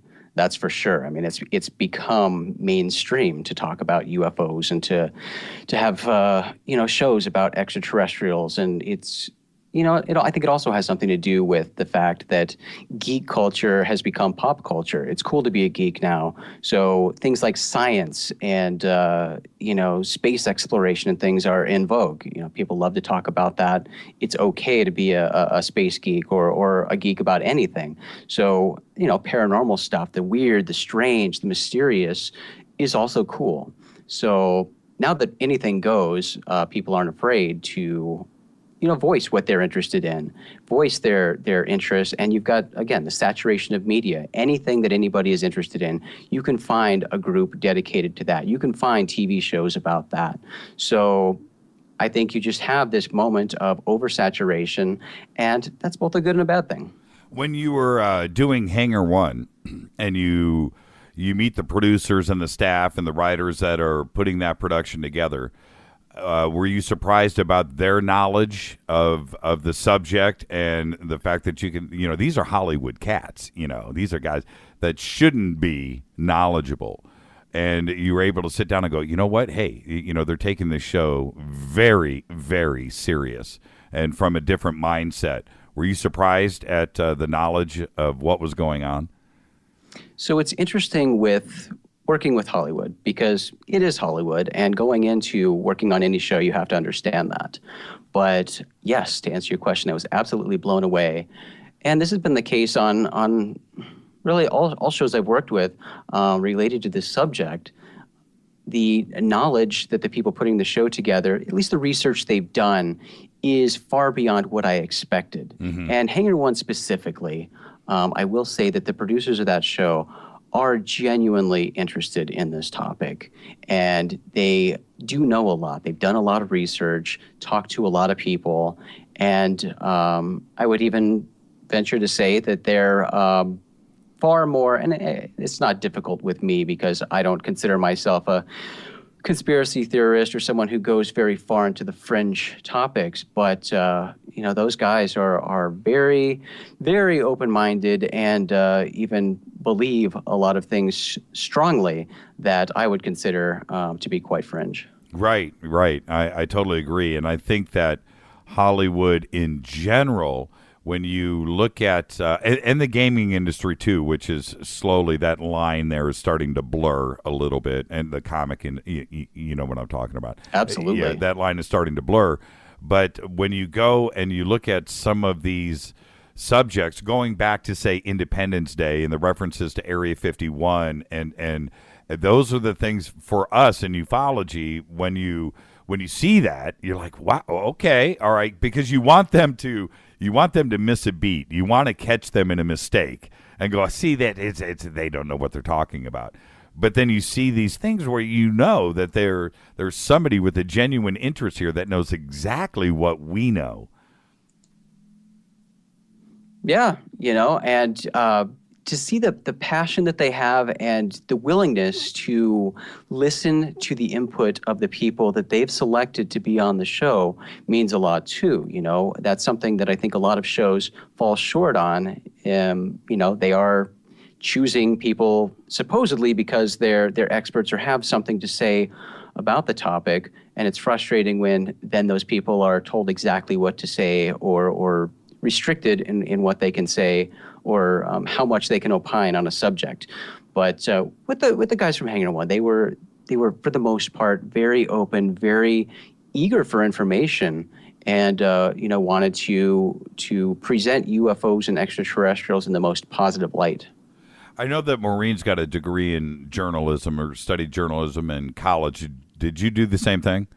Film and media, yeah. Film and media. Were you the UFO guy in your group of friends? I actually wasn't. I've always been more of a space guy in general, space exploration, but definitely sci-fi. I grew up as a sci-fi geek, Star Trek Next Generation. So that was more my thing growing up. The UFO stuff didn't really start till later. I was interested in UFOs and extraterrestrials. I'd seen a lot of interesting things growing up. I grew up in the middle of the Arizona desert and went camping a lot. So I certainly observed a lot of things, and I was fortunate enough to witness the Phoenix Lights. Oh, I was there that night. I had the next morning, I jumped on a plane, flew back to Burbank, and I walked into my condo, turned on the TV, just for dropping the luggage. Turn on the TV. It's already on the news. And there it is. And I was like, wait, what? When did this happen? And I was watching it, and I was there. I was in Phoenix that night. Oh, I was there all week, actually, leading up to that. And I missed it. I don't know how I did. The more that I watch the videos, I don't know how I drove around Phoenix and that night and I did not see a thing, nor did anybody mention it to me when I was there. So what did you see? What part of Phoenix were you in? So I was in the far West Valley. Grew up way out in the desert in Buckeye, Arizona, which is to the west of Phoenix. And I think I was 17 at the time. And my family had a large piece of property in the middle of nowhere. And so I'd spend a lot of time outside. And I remember that evening I was out just in the yard walking around, and I saw pretty much above me. And I'm not going to pretend to remember exactly what I saw. I mean, this was decades ago. And, I don't make a great witness either. And a lot of people don't. And it frustrates me, being a UFO researcher, hearing people pretend to know exact details of things that happened so many years ago. I can't remember what I did yesterday. Sure. But that's me personally. So what I recall is seeing perhaps 5 to 7 lights in a sort of delta triangle formation. They were hovering. They were extremely bright, hovering lights, completely motionless, and they just sat there in the sky above me. As far as the people who saw this large craft, I can't talk about that because that's certainly not what I saw. But I can also say that what I saw was not military flares. I grew up where our house was. I had fantastic visibility of the Barry Goldwater Range, where military flares are dropped all the time. So I grew up seeing those all the time and was very familiar with what they looked like. What I observed were not military flares. And I would say, again, I can't be precise with the details, but to my best recollection, I watched these lights hover in the sky, completely motionless, for about a half hour.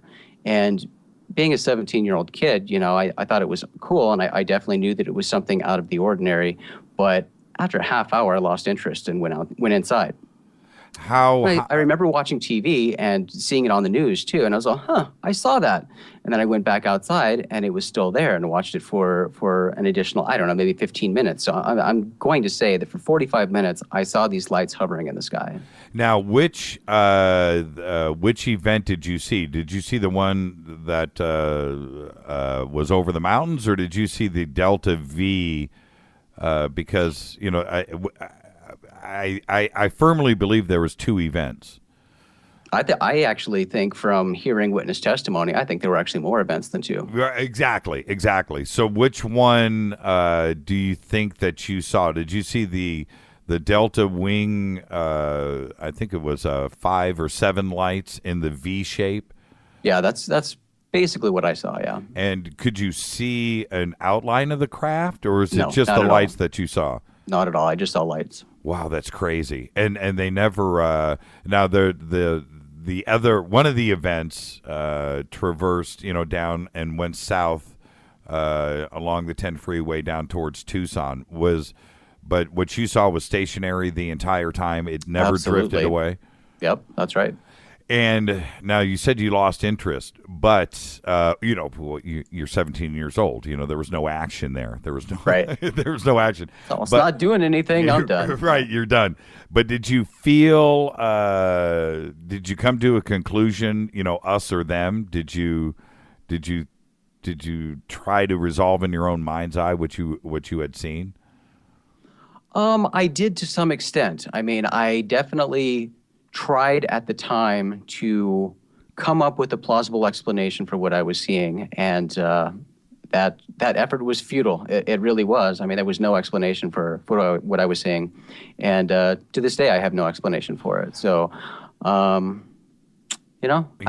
your excuse? I don't know. There's nothing. Even knowing what I know now and looking back on it, I still can't explain it.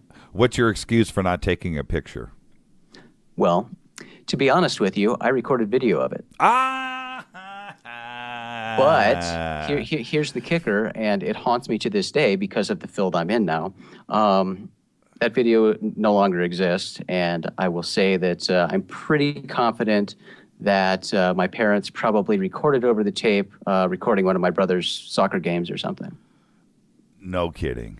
Yep. Pretty awful, isn't it? Yeah, well, considering there's no real video, and you had it. You would have been Lynn Katay's best friend, Lynn Katay. Well, I already am. She's a sweetheart. Yeah, she's the best. She's the best. Wow, you shot it and your mom taped over it. Yep. Oh, man. Okay. Yep, that definitely haunts me. It certainly does. It's haunting me right now. Yep. What were your parents open-minded growing up? Oh, not at all.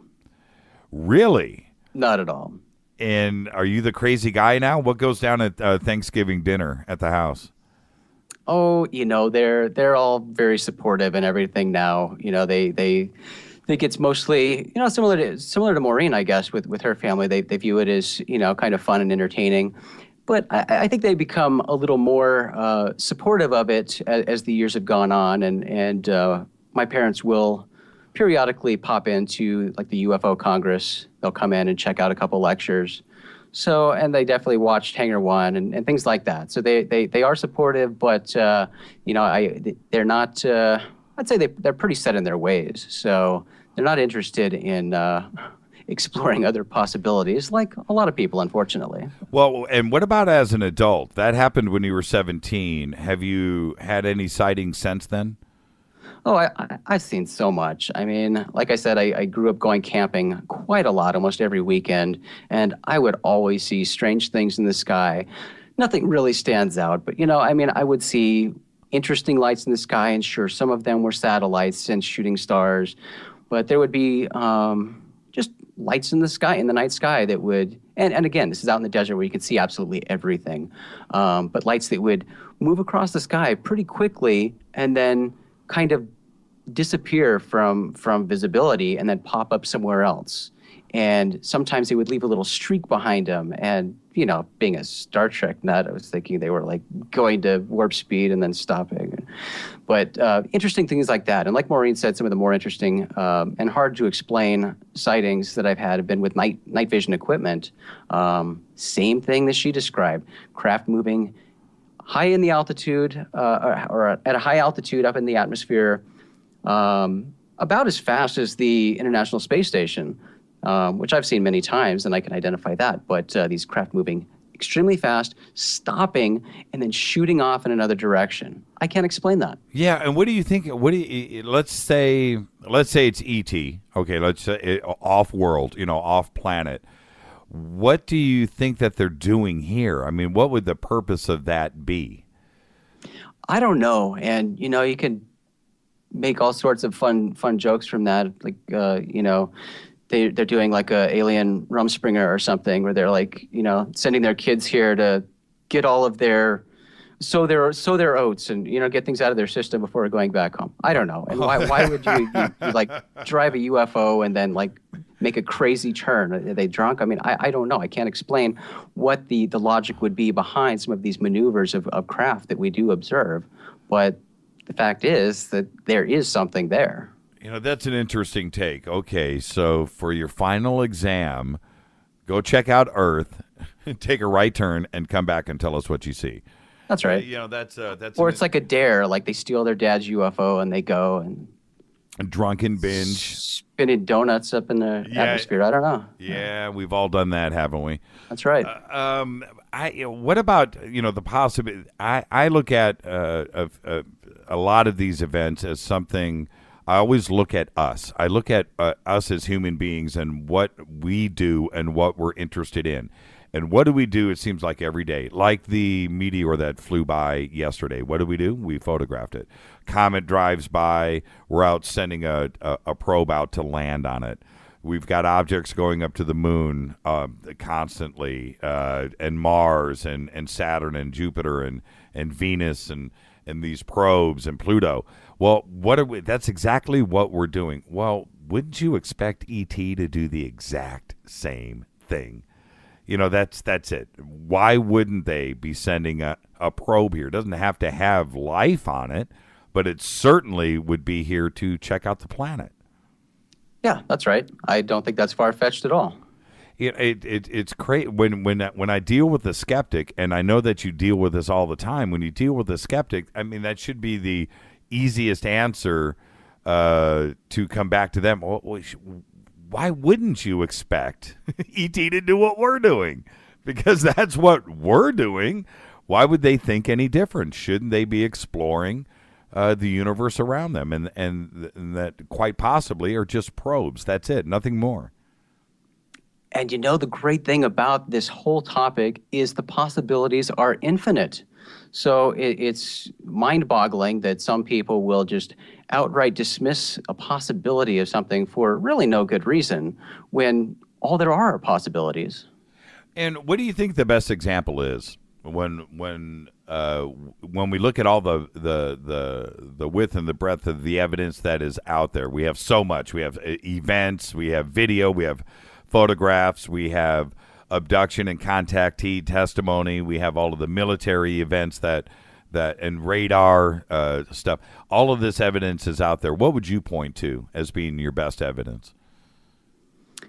Well, it depends on the audience. See, I mean, I think if we're talking on a global mainstream level, talking to a mainstream audience, I think the mainstream responds to mainstream science, so what mainstream scientists are saying and what the military and government is telling them. And that might not be the best place to look, but let's just use that as a starting point. Okay. And for example, this crazy explosion, a media frenzy about Project Blue Book files that have been around for decades now and available to the public. But, because they're in a new searchable format, thanks to John Greenwald and the Black Vault, for whatever reason, the media decided to latch onto this story like crazy and go nuts with it.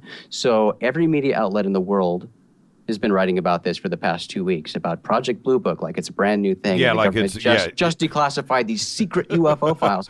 But this is the point. To the mainstream public, they don't really know that the government ever investigated UFOs. That's a very basic thing and easily identify. They can verify this and look it up for themselves. But the problem is, a lot of people haven't looked into UFOs for themselves. Again, we're turning a corner and it's becoming a more accepted topic, and people start to do that. but baby steps with people is the way you get them to start looking into something for themselves. And then maybe they'll start considering things that are a little more hard to believe, like aliens are visiting here. But looking at government documents that document that there are unidentified craft flying around our airspace. I mean, that is documented by the government. So for the mainstream public, that's easier to digest than some UFO author who says, I'm always visited by aliens, and I have been for decades, and I'll tell you why they're here and what their plans are for us. That's hard for a lot of people to swallow. So I do think the official channels, are a good stepping stone for a lot of people. But other than that, I mean, nothing beats personal experience. You know what I mean? I mean, for me, the sightings I've had myself have, blown my mind more than anything that I could possibly read.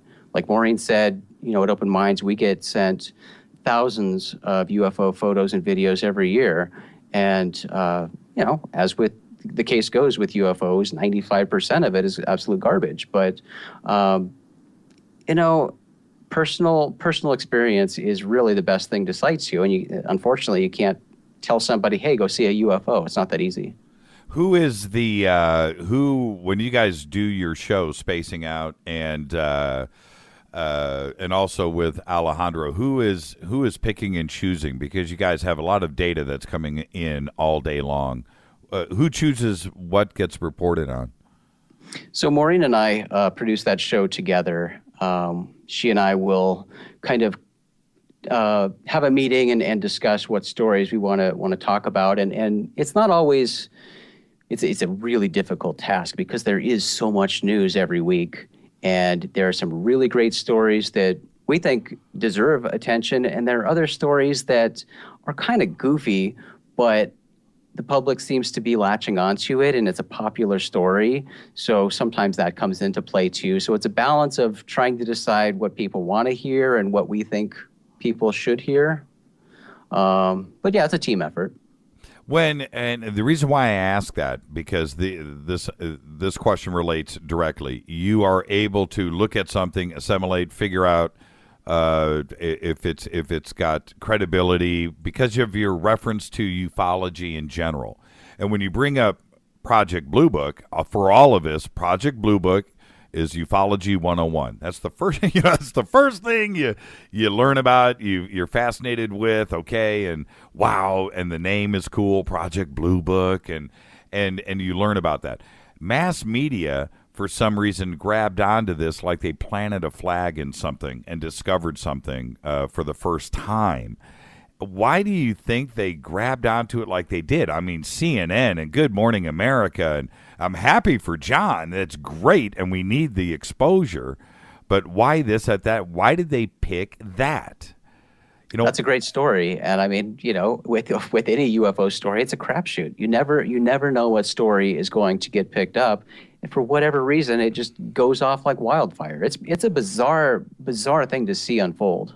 Yeah, you remember when we did the Malibu base thing last May, yeah. And now I was how do I want to say this? I was a little bit surprised as we started to unfold this, that it's right out there, and I'm looking at the images, and we start to do, the underwater stuff and looking at different angles of it, and I was like, wow. And I just had Preston Dennett on the show. I just had Bill Burns on the show talking about the possibility of something being out there in Catalina, and then boom, this thing happens. Well, all we did, Jason, this is all we did. We posted on our website the story. That was it. And that thing, well, you know what it did. Boom. And it just took off like wildfire, and I didn't understand why when there's other things out there for ufology. I mean, it's a great story. I understand that, but I couldn't explain the way that it just took off. And what's the word? The point source, the source of ignition was right there at our website. And the way that it took off, I can't explain it. Can you? No, not at all. It's just the media game. Things are extremely random, and I know some people don't believe in randomness, but I mean that's how it works with these stories. It's just for whatever reason, one story will get picked up by a certain media outlet, and then every other media outlet will see that story and decide, hey, that's cool, let's run with it. And what do you think, the hot subject, and it's one that's deserved, is disclosure and Stephen Bassett and the push that he's doing right now. What do you think? Do you think Stephen is on the right approach? Would you handle it a bit differently? And what do you think? Are we getting closer? Are we inching closer? I think we're definitely getting closer to some sort of acknowledgement of extraterrestrial life, because I think it's inevitable that, again, talking about the mainstream sources, I think I'm throwing out 2 years or less. I think we're going to hear from mainstream science that they've discovered extraterrestrial life in a microbial form, most likely. But I do think that's coming in the very near future because of how space exploration has just absolutely exploded and astrobiology is going nuts right now. So I think with those baby steps, things are going to start unfolding once people are told by official sources that, hey, there is life on other worlds. We can now prove that. Then the possibilities will open up, because right now there's so many people out there that don't even entertain that possibility. It's absurd. But baby steps start opening people's minds and letting them entertain other possibilities.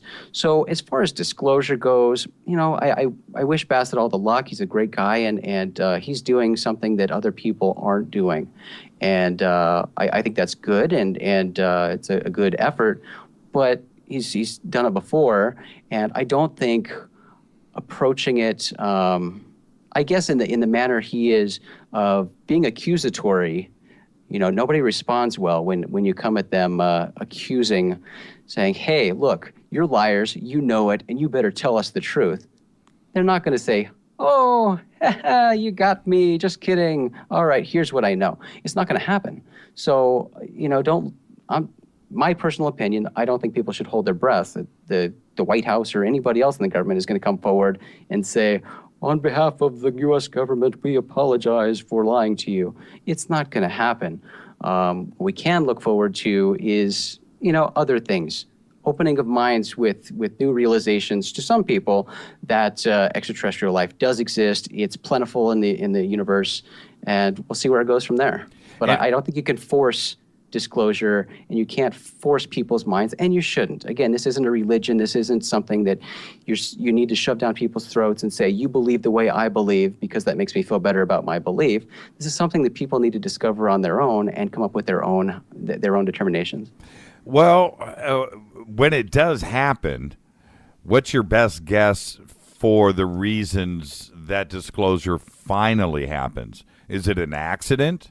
Is it WikiLeaks? No, I don't think WikiLeaks or anything like that can bring about disclosure per se, because, again, with a lot of people, with most people, I mean, we see it all the time in great UFO stories that happen. It doesn't matter how much evidence you put in front of some people, they're not going to change their minds. People are set in their beliefs. And, the old saying, it'll take an alien landing on the White House lawn. There are even people who, if that happened, they would come up with a reason why that was hoax, that was staged. No, that didn't happen. So you can't force people to believe everything, no matter how much evidence you have. But I do think that when it does happen, it's going to be unavoidable. Forced. Yeah, something is going to happen that can't be avoided. Right. And this is, okay. I was going to say this is my take. I actually want your take. Do you buy into the excuse that, I should say, the urban myth about society freaking out? If the proverbial, flying saucer landed at the White House, that the world turns upside down. I don't think so. I don't think that's what would happen. I think we would just go, okay, it's about time. I don't think we're looking at mass freakout. I agree with you completely. And again, we go back to the fact that aliens and UFOs they're a hot topic. They're something that everybody globally is interested in, and everybody knows somebody who's had a UFO sighting, or have had an experience themselves. This is a topic that gets discussed a lot. It's something we see on TV, in the movie theater, in video games. I mean, it's crammed down our throats, and some people think that's intentional to get us ready for that moment. But this is something that, humanity has been looking forward to, I guess, or anticipating forever. I mean, this is something that is constantly talked about, constantly depicted, and, people look at the discoveries and challenges and everything that humanity already faces. I mean, humanity adapts, so when official first contact happens, people freaking out, yes, some people will freak out because humans are humans and we're all different. Everybody will react to a situation differently. But global collapse and all that, we'll have to see what the situation is, but I really don't think people are going to freak out. With the respect that Open Minds has, and although you guys aren't mass media, but you're about as close to it as UFOlogy has representing us, if you know what I'm saying. And I'm saying that with all a term of endearment. But also you and Alejandro and Maureen, you guys are recognized and you're respected, and now people want your opinions. You didn't grow up that way, and now it's the mantle that you're sitting on. How do you deal with that? And when people want answers and they're coming up to you and as the smart guy and as the spokesman for UFOlogy, how do you deal with that? It can be a challenge, and it was very stressful, I will admit, for a couple of years, but I learned very quickly and came to the determination myself that I wasn't going to be that person. Like, unfortunately, there are people like this in the field of ufology who pretends to have all the answers, because I don't. I was told by a good friend one time, many years ago, well, I guess a few years ago now, that if somebody tells you they have all the answers, run the other way. And that's great wisdom. And there are a lot of people in this field who pretend or claim or actually believe that they have all the answers. They can tell you why things happen and absolutely everything. I mean, I don't think that's a good approach, and I'm not going to play that game. I'm not going to certainly not mislead people. If I don't know something, I'm going to say I don't know. So I do share my personal opinions based on the research I've done, based on the things that I can cite to. That's something very important to us, being a media organization, having sources to cite to. We're not the ones saying it. We're just telling you what has been said, where the evidence is. You go and look into it, and you can make up your own mind. We're not going to tell you what to think. This is just the way things are. Go make of it what you will. So it was stressful because I used to think that it was important to please everybody, but that's not my role as a journalist. My role is to present the news and let people make up their own minds. So approaching it that way, not pretending to have all the answers, and being honest with people is my approach. Puxley just tweeted, and I am so backed up on Twitter questions, I haven't even read one, but this is interesting. What do you think about Grant Cameron's take and recent switch to the quantum consciousness theory?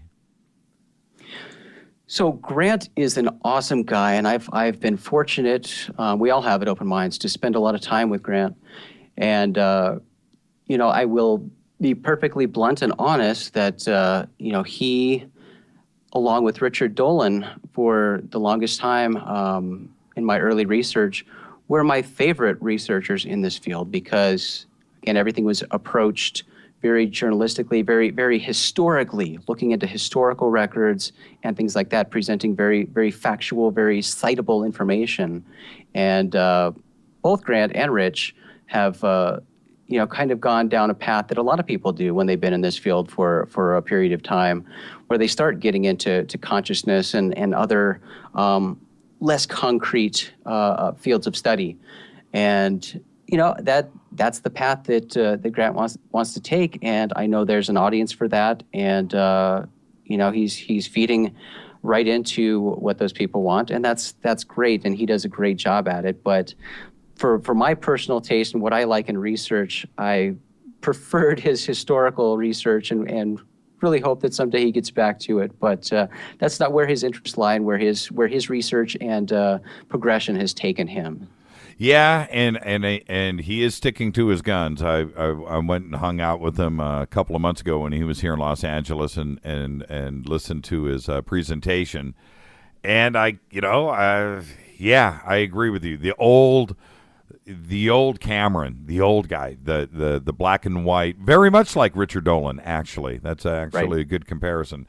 That I was kind of shocked, and also his take on music and musicians now, and contact, although enlightening, and I'm totally into it, but it doesn't quite fit the mold of the guy that I know. It's kind of strange. Yeah, it's completely different. But again, I love both Grant and Rich. They're fantastic guys. They're really good friends, and just their research path has gone another way, and it's not where my interests lie. But that's, again, everybody has a different path and different interests that come up through this research. So, I mean, for them, I'm glad that they found where they want to be. That's good for them, and certainly for the people who follow that type of research, it's amazing for them. Question for Jason. Exposure to disclosure. How about the ultra-government involvement and treaty? Ultra-government. Wow, that's serious stuff. Yeah. Man, now we're getting serious. Yeah, Man, we are. Kill the party. Look, my take on secret government and ultra-government, and I tend not to go down too much of a conspiracy road, like I mentioned earlier. And, on Hangar 1, we addressed secret governments and secret space programs and all that. And look, I would not be surprised if this stuff exists. There's a lot of, interesting possible information that points to that being the case. Have I seen anything that convinces me absolutely? No, not at all. But I could see this stuff existing on some level, but like many people out there, we hear a lot about NASA hate and distrust of the government, and everybody working for the government is withholding secrets. I personally, and again, maybe this is just because I'm a reptilian, but I know a lot of people who work for various government branches, government organizations, and they're regular people. They're people I went to school with. They're friends of mine. They're family friends. They're just normal people, and some of them are very much interested in the UFO topic, and nothing would make them happier than to discover the existence of intelligent extraterrestrial life. Look how well secrets are kept about sexual exploits of politicians and things like that. I mean, the people working for these government organizations are, in fact, people, unless you want to believe they're all reptilians. But I know that some of them are just people, and people are not perfect and really have a hard time keeping secrets. So I find it difficult to believe that these people, these kids out of college and even up the PhDs and people working for NASA and these other organizations are so amazing that they can keep secrets from their family and their friends. And there's this big secret of alien knowledge that is being withheld. Well, and you find yourself, you're at the hub of information, working for Open Minds. What percentage of the stuff that hits you do you think is actual disinfo? Oh, I wouldn't be surprised if, there's a good chunk of that. And, we have no idea what the reason for that is. I mean, look at all the jokers out there who are throwing out the garbage on YouTube, the hoaxed videos. Why do people do that? And I'm sure there are many answers. It's like asking, why are aliens coming here? If aliens come here, are they going to be good or bad? There are many answers to it. There's not just a cut and dry answer. So, I don't know what percentage, because again, it's hard to prove or disprove things in the UFO field. There's interesting information that comes in, interesting photos, interesting videos. you can only do so much with it. Well, when you approach everything as a skeptic, as you should, and especially as a journalist, you have to do that. But as the years go by, working for the magazine and doing what you do now, and all of this information is coming, at what point do you stop and just stop being a skeptic and start to look at different conspiracy theories and shadow governments and Alternative 3 and NASA and moon hoaxes? Do you ever like pump the brakes and go, you know what, enough is enough, I give in? Have you reached that point? No, not at all. And because I think it's really important, and it can be a difficult task to kind of keep a level head and stay in that, for lack of a better word, the skeptical position. And I think anybody approaching this topic seriously should, because there's so much out there, but because this is such an important topic. And, why are we in this field? There are some people who I think want to be told what to think. There's some people desperately looking for answers, and so they'll eat anything up that they can. But for me, that's not why I'm in this field. I want answers. I want proof. I'm looking for the definitive. It doesn't do me any benefit, or anybody else for that matter, to pretend that something is what I want it to be. Let's look for the authentic stuff, and that's just going to blow the roof off everything. So I haven't ventured down the conspiracy path. I entertain some conspiracies, but that's not my interest.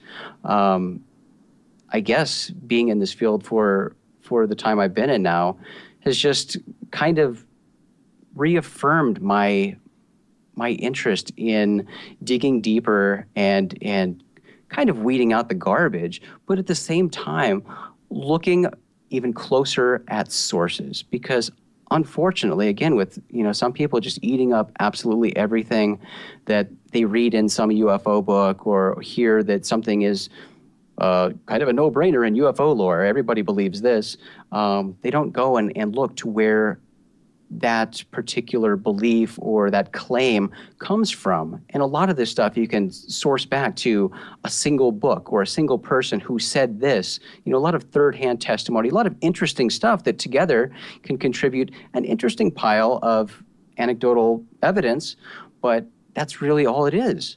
So, I really try to encourage people to dig deeper and look into things for themselves without being so gullible. And maybe gullible is a bad word, but just, not taking things at face value. Is there, you want to take some phone calls? Jason? I can take phone calls, sure. Yes, you can. Oh, you want to take some, though? Yeah, let's go. Okay, let's go. Open up We're the having phone a party lines. here, aren't yeah, we? we are. Now the party's going to start. 323-825-5045, 323-825-5045. You can Skype in Fade to Black 14. And let's bang as many calls as we can. So keep your questions brief, and let's do that. We're in a time delay, so we'll wait for the phone calls to start coming in. Is there a line in the sand, Jason, that you don't cross? Let me throw out some examples: time travel, visits to Mars, also ancient alien theory. I wanted to get into that too as well. Is there a line in the sand you just don't cross, where you just don't visit? There is not. I wouldn't say there's a line. Again, it comes down to my personal interest, too, and the things that I'm interested in researching. So, no, I entertain all possibilities, absolutely. I think that, we know so little about our own planet and our own existence. So I am open to all possibilities, but the things I choose to, go down that road, are I try to stay focused on kind of cut and dry UFOs, extraterrestrial life, things like that. But, I've had some other paranormal experiences and have heard fantastic stories and things that make me consider other possibilities to some pretty crazy stuff. So, no, I'm open to all possibilities. I can't wait to go out drinking with you, but that's another story. We've got to do that. Well, that goes without saying. Hi, you're live on Fade to Black. Who's calling? Say hi to Jason. You're live right now. 3, 2, 1. Wow. Okay. Did I not hit a button? Okay. That open. Let's try this one more time. Hi, you're live on Fade to Black. Oh, I'm watching it connect, reconnect. Jason, you got to love live radio. You do. That's the fun of it. Yeah, But it is. Did you know that they were connected? They were speaking on a frequency that only reptilians can hear. What do you make of the ancient alien theory as the evidence continues to mount? What's your stance? I think the ancient alien theory is a fantastic theory. I think there's a lot of interesting stuff there, a lot of supporting evidence for it. But at the same time, I think some people are quick to ascribe things to extraterrestrials and don't give humans their due credit. Hi, you're live on Fade to Black. Who's calling? Say hi to Jason. Hi, good evening. It's Dino. Hi, Jimmy. Hi, Jason. I wanted to say that before Fade to Black, one of my sources when the internet started was Open Minds. Good. You've got a good mind. You've got good logic. I don't want to debate with you. I just want to add to the situation on disclosure. If you look at it, you've said yourself, and a lot of people have said what they have seen through the years. They know what they saw. Jimmy knows what he's seen a couple of times. And I think the issue is what Stephen Bassett says, which is it's not about lights in the sky, it's about lies on the ground. And I think that's the key here, that so many people, Jason, don't want to see or don't want to talk about it because it bothers them. But when the randomness of the right circumstances come around, they may question it, and I won't give it away, but someone approached me a few weeks ago at work who had heard about me through somebody else and asked me if I was with MUFON, and this individual, I won't, and if he doesn't choose to call in, but he works for, a local agency, and he's someone that has an investigative mind, and he's an older gentleman, and basically, I told him about this program, and he said, I saw something. He showed me a picture on his cell phone, and he said, I'm the type of guy that I can't stop until I know what's up. I've been an investigator for 30 years, and he's curious. Whereas he said, if you would have told me about this stuff before I saw what I saw in the sky a couple of years ago, like 2 years ago, I would have thought you were some wacko. So that's all I want to add to the conversation. Well, I agree with that. And again, I think it's definitely Bassett's efforts are about lies on the ground, as he said. But I don't, again, it comes back to the approach and trying to force people to admit that they're lying or trying to expose the lies. And I don't think that's going to happen. Well, I guess it's because I'm from the generation of Nixon and the Iran-Contra that people could lie and get away with it, and it was only because something happened that edged them out that the truth came out. That's all I have to say. Good talking to you, and I hope you're on again. Thanks so much. Thank you, Dino. Hi, you're live on Fade to Black. Who's calling? Hey, it's Rick. Can you hear me this time? Hey, we got you, Rick. All right, cool. How's it going? Say hi to Jason. Hey, Jason. How you doing? Excellent, sir. How about yourself? Oh, I'm doing pretty good. My question is with disclosure, everybody's looking towards the American government, and here you have a government who supposedly kills world leaders. If you go with JFK, including its own, topples governments, the whole 9 yards, CIA doing heroin and cocaine traffic out of South America. Do people really think they're going to get a result from a government like that with a stack of papers and a DVD? I personally don't think disclosure is really going to come from the United States. What country do you think would be most likely to give full disclosure? And I'll take my answer on the air. Great question. Thank you, Rick. Thank you. Well, I would have to say that I think a lot of governments around the world have already, and again, it comes down to conspiracy and what you want to believe from official sources. But there are countries actively investigating UFOs and have done a great job with releasing official investigations, official files about UFOs. And it comes down to belief again. I mean, if some other country says, here's what we know about UFOs, is everybody going to believe that? No. People are going to think, they're withholding the good stuff. But if they do come up with good stuff, what is that going to be? I don't know. But UFOs are a global phenomenon. They're everywhere. And again, I don't think it's going to come from a government source. I think the best approach, and like you said, we really expect the government to be the ones to come forward and say something that's magically going to shed light on the subject and make everybody believe? Probably not. So, I mean, my personal opinion is something more that's already going on, like we talked about, just this global interest and the saturation where we're seeing UFOs and extraterrestrial topics absolutely everywhere. The public is on board with this topic. So I think disclosure is gradually happening, and people with their own experiences, their own sightings, and like it was just said, people know what they've seen, and they have their firm beliefs. So that's stronger than anything that could come from forcing DVDs and trying to get the government to sanction hearings about extraterrestrial life. I think it's a better approach to go to the general public directly, because the interest is already there. People are willing to talk about this stuff. People want to hear testimony from people, and we're seeing that with conferences and with the citizen hearing. That was a fantastic event. Putting this stuff, and if the media will cover it, they're certainly doing it with Blue Book, and that's great, and that's exposing a lot of people to something that, again, as we said, a lot of people don't know it exists.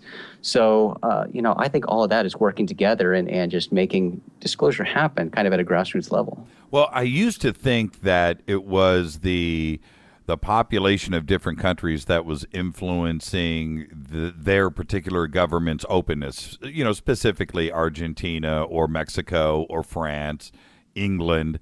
But here in the United States, I think that we are as open-minded to disclosure as any country. But I think those other governments now are waiting for us to step forward first before they go to full-blown admitting. Because, Jason, quite honestly, UFOs don't just crash in the United States. That's right. That's right. These occurrences have happened all over the world, and this information is sitting there. But I think, do you feel that? Like they're waiting for us to step forward first? It's possible, but, I don't... In recent years, the United States' influence around the world, and I guess we've seen it kind of lower a bit, and who knows how strong-armed we are against everybody still. But I do think that there are a lot of independent countries out there who, if they did have information, they would be more than thrilled to kind of shove it in our faces, really, to say, look, we found aliens first. Suck on that. Yeah. That opens up the phone lines, 323-825-5045. You can also Skype in, 323-825-5045. Skype in, Fade to Black 14. Is there, what's your favorite picture? What's your favorite UFO picture? Favorite UFO picture? Oh, man. Well, that's hard because, again, you bring up the painful memories of my Phoenix Lights video. But I don't know. I don't have a favorite UFO photo. Perhaps I'm spoiled because I've seen so many great ones. And, Open Minds did acquire the library of Colonel Wendell Stevens. So we have decades of UFO photos. We put a lot of those in the magazine, and a lot of great stuff from the 50s and 60s. Those are my favorite. Some of them are absolutely cheesy. And some people like to say, oh, but it was film. You can't fake a UFO sighting using film. There were plenty of hoaxers back then, too. Sure. Ever seen a hubcap thrown? I mean, that's where that whole meme comes from. But some interesting stuff on film. I can't point to a single favorite. And I know, skeptics have tried to rip apart absolutely every photo. And this might surprise you, but I think probably some of my favorite UFO photos are Billy Meyer photos. Oh, absolutely. Not that I'm not a Billy Meyer believer at all. I'm with you there. I'm with you there too. But fantastic pictures. Fantastic pictures. When I was a kid, I was at a friend of mine's house, one of our producers here, Dale, and I'm at his brother's house, and I had to go to we were cooking out, and I had to go to get something from inside his house, and he told me where to go. And as I'm walking through, I look down on his coffee table. There's a Billy Meyer book, right there. And I was like, wow. So I stopped, and it had that on the cover, and this is a big, oversized, coffee table book. And it's there it is. And I'm like, that is the most amazing photograph I have ever seen. And I pick it up, and I'm flipping through, and I'm looking. I'm like, these are the best. And you're absolutely right. That really, really was one of the things that this was 30 years ago. That was one of the things that was instrumental in getting me feet first into the subject. Were those Billy Meyer photographs? There's no doubt. And according to Billy, those photos are courtesy of our good old U.S. government. because as the aliens told him, the government secretly took his film and switched it out with doubles. So they recreated what he claims he photographed. So most of the Billy Meyer photos are fake, and he admitted this. The aliens told him that the CIA, I believe, swapped his film to trick him. What about I'll throw some out there for you. What about the Rex Heflin photographs?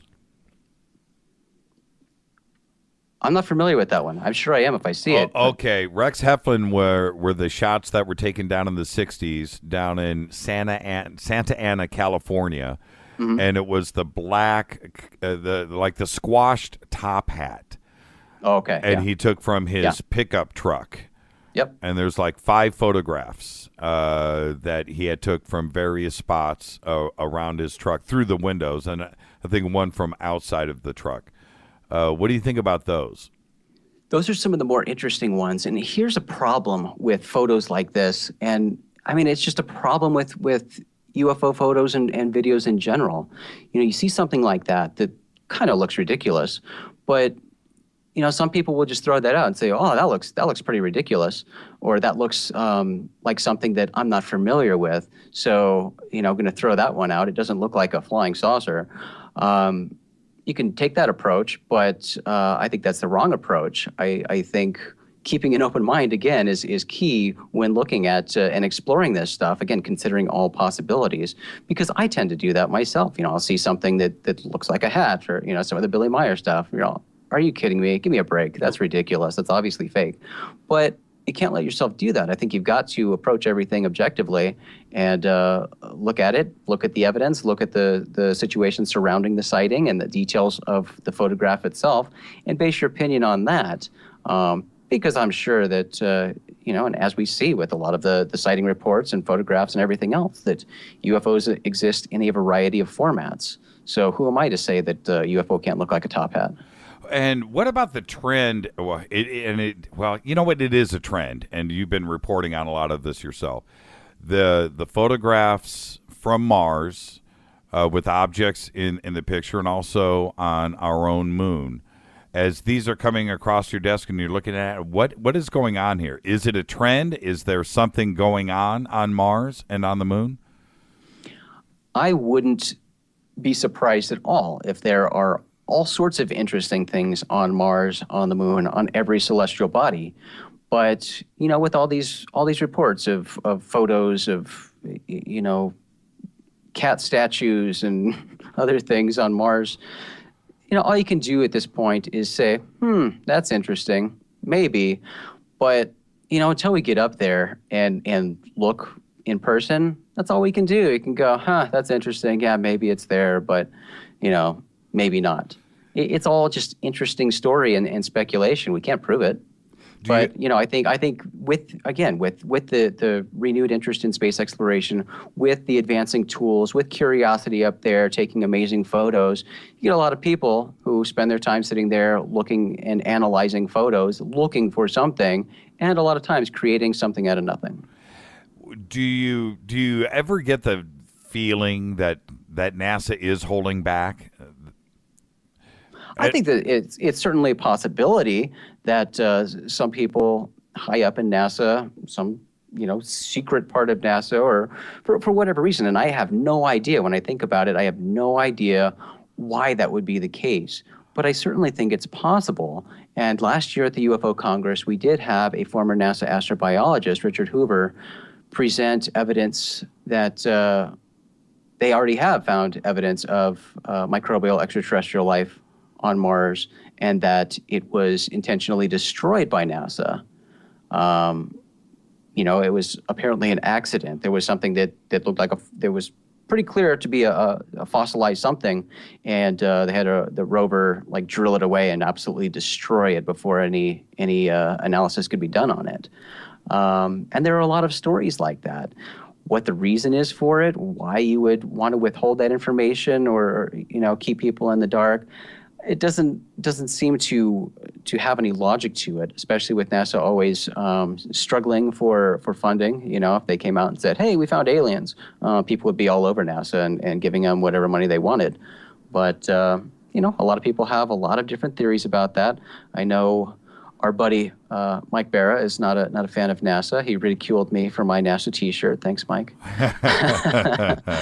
But, I certainly think it's a possibility that some people high up at NASA could potentially be hiding something from us, and for what reason, I don't know. Well, when you look at some of these photographs, and if I'm at NASA and I'm seeing the photographs coming in real time, and I see something that looks unnatural, you can't say man-made, but something unnatural, aren't you focusing, don't you want to prove that as being unnatural instead of blowing it off? And just not investigating anything at all. Take that rover over, zoom in, take a better shot, go check it out, drive up to it. Absolutely. Personally, my curiosity would be all over it, and I would see what I did there. But I would definitely want to explore it further and absolutely eliminate possibilities or prove what it is. Instead of just saying, oh, yeah, it's most likely a rock, go and find out if it's actually a rock, because that's what you're doing there. You're exploring. You're looking for interesting things. This is what we're doing there. We're exploring. So I would think so.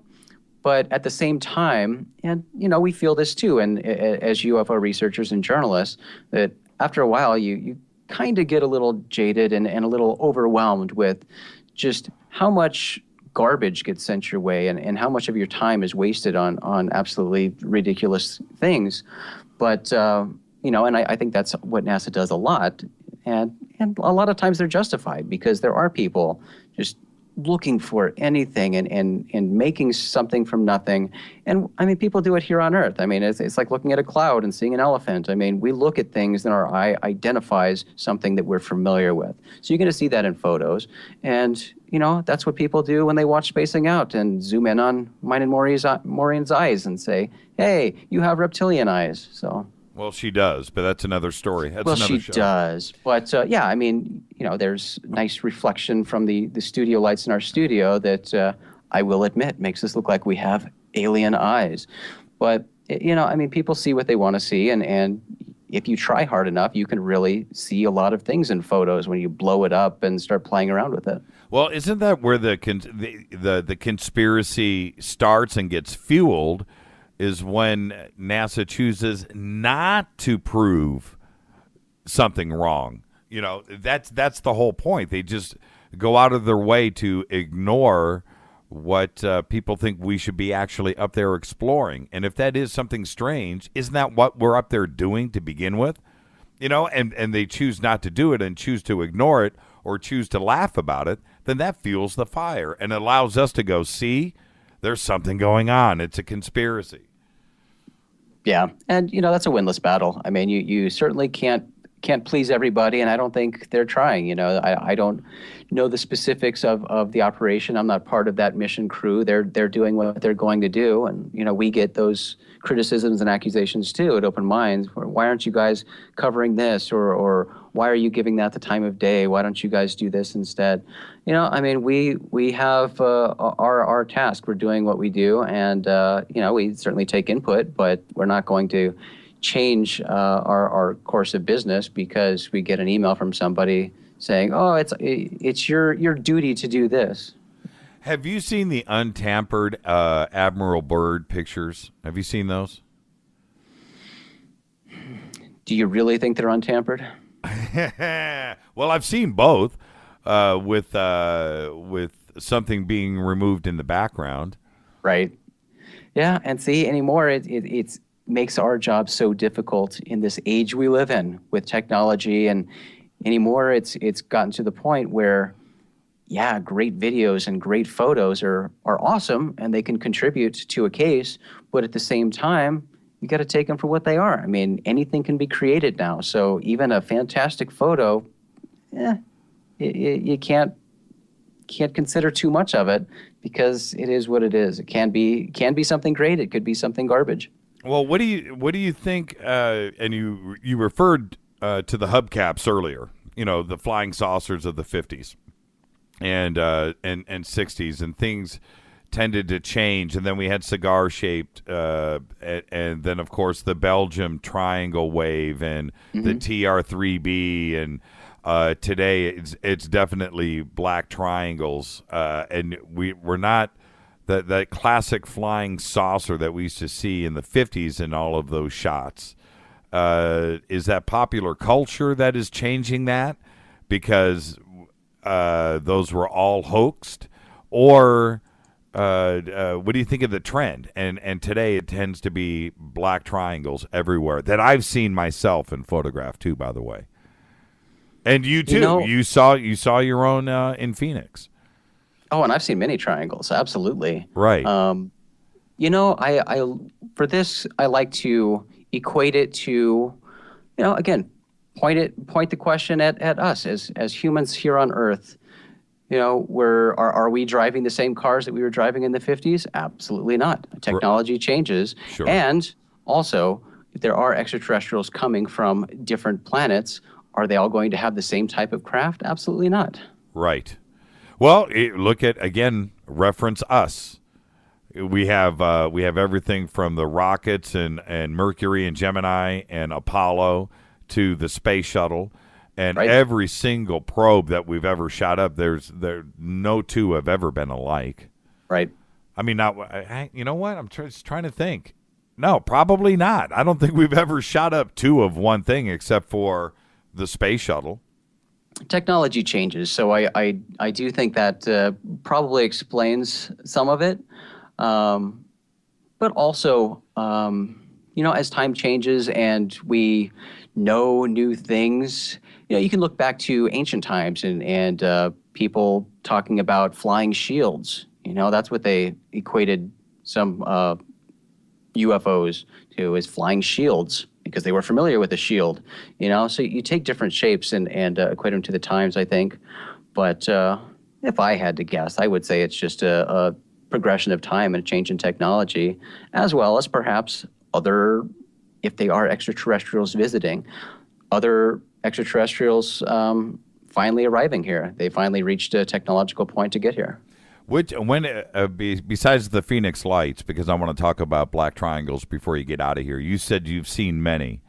What did you see and where did you see them? I've seen a lot of triangle UFOs over the years, but to be honest, one of the most interesting and most detailed ones, well, detail is probably a bad word, and you'll find out why, I saw was just in the last 3 or 4 years driving down the highway, and I saw what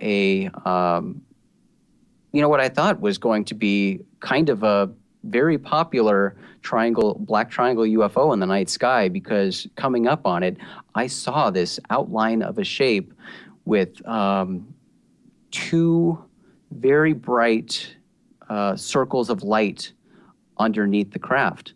Not 3, and I was expecting when I got closer to see a third to complete the triangle, but it was just 2.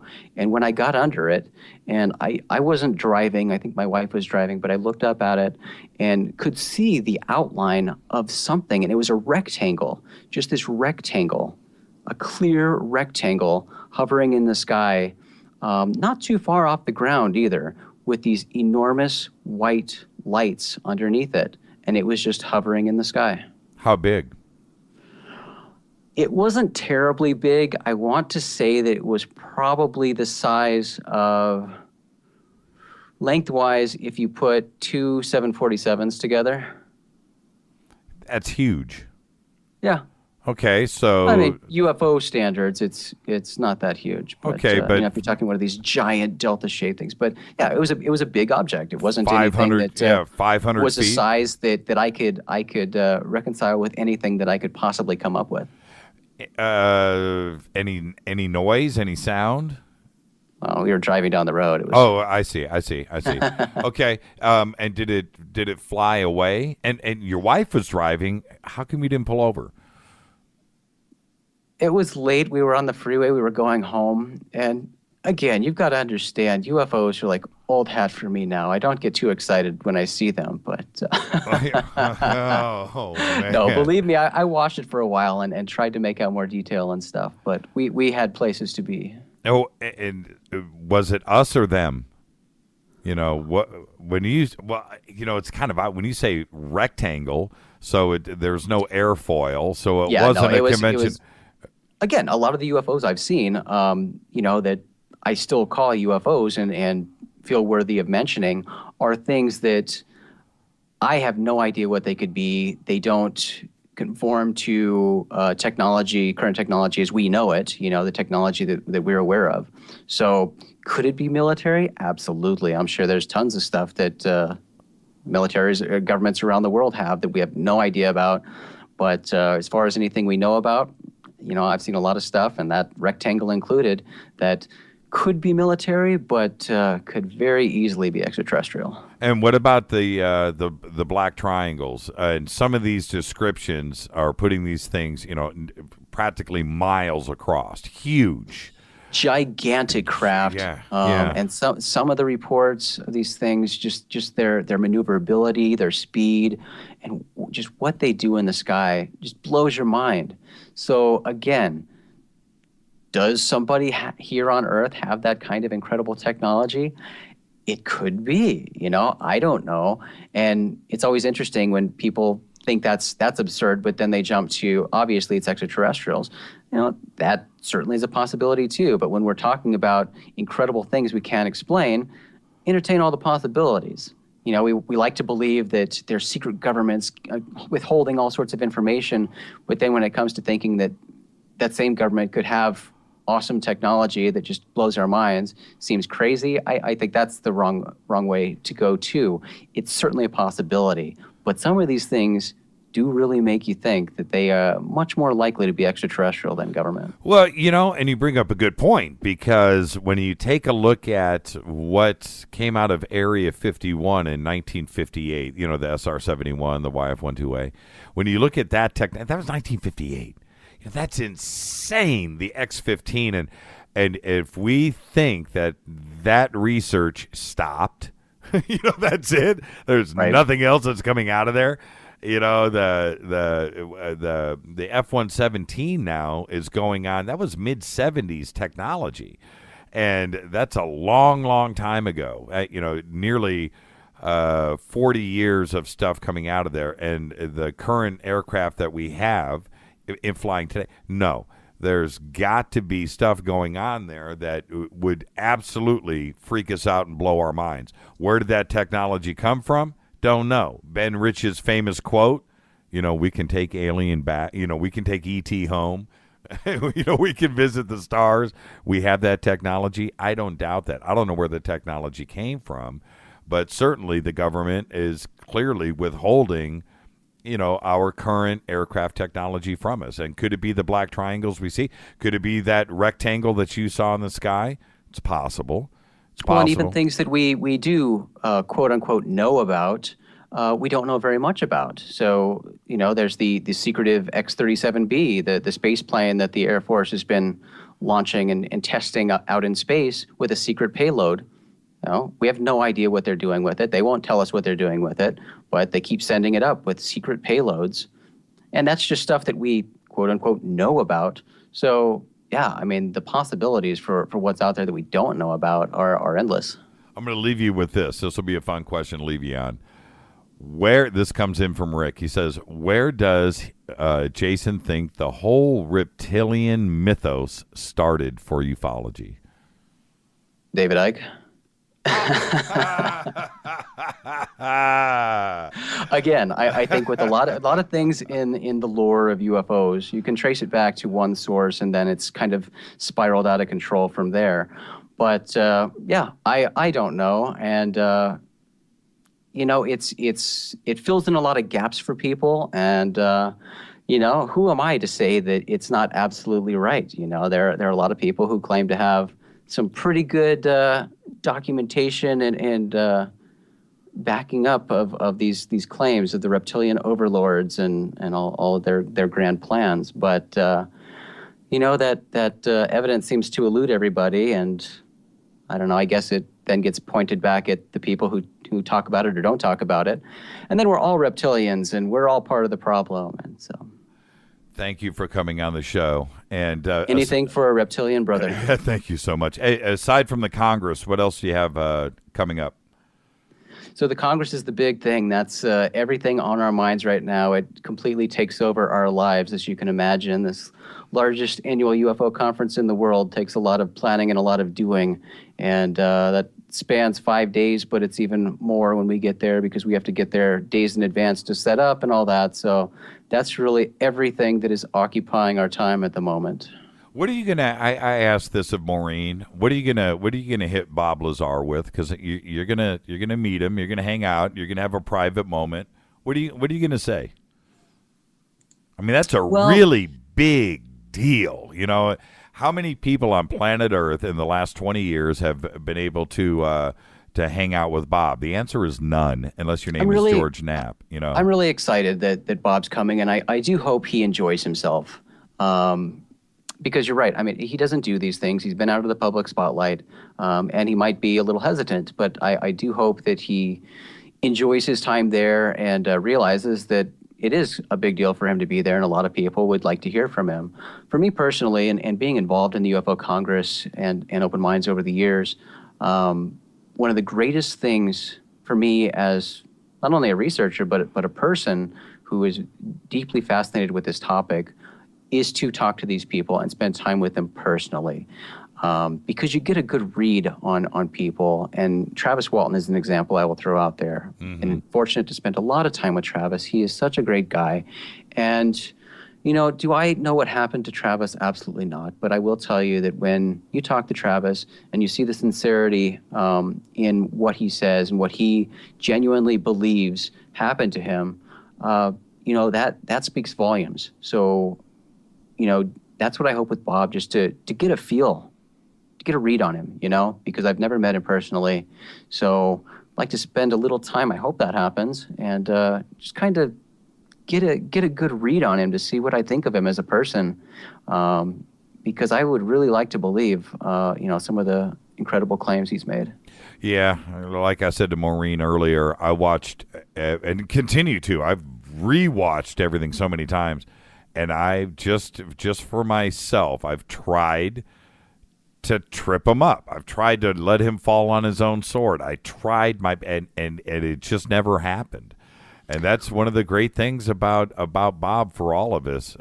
He's an enigma, And here's another thing that I think lends credibility to Bob, and that's the fact that he has made a conscious effort to stay away from this field. He doesn't want to be a UFO guy. He doesn't want to be a ufologist. He doesn't want to sell books and go around and do conferences. That's not what Bob's about, and he's really tried to avoid that. Thanks to some arm twisting and things, he is coming to our conference. But, he's made a life for himself outside of UFOs and tried to run his scientific supply company, and that's what he's happy doing. But we'll see where this goes, and maybe he'll get the bug again and try to come back into it. Yeah, I'm so with you. Thank you so much for coming in. I can't wait to hang out with you, and we'll get loose, and we'll drag Alejandro along with us. All right, I promise. All right, I like the way you think. Thank you so much, Jason. Have a great, safe time, and hopefully I'll see you out there at the Congress in 2 weeks. You got it, brother. Thank you so much. All the best. Jason McClellan, everybody. Thank you, Jason. You bet. Wow, what a night here on the show. We got a couple minutes left. I'm going to take a quick break. I got to do that thing. I will be back right after this. This is Fade to Black, bespoke radio for the masses on the Game Changer Network. Wow, what a night. I might take a couple of calls when I come back. Don't touch that mouse.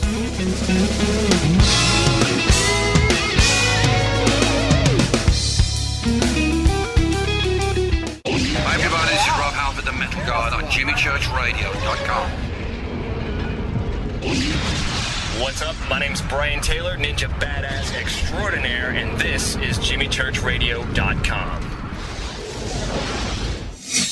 JJCR in your face. JimmyChurchRadio.com.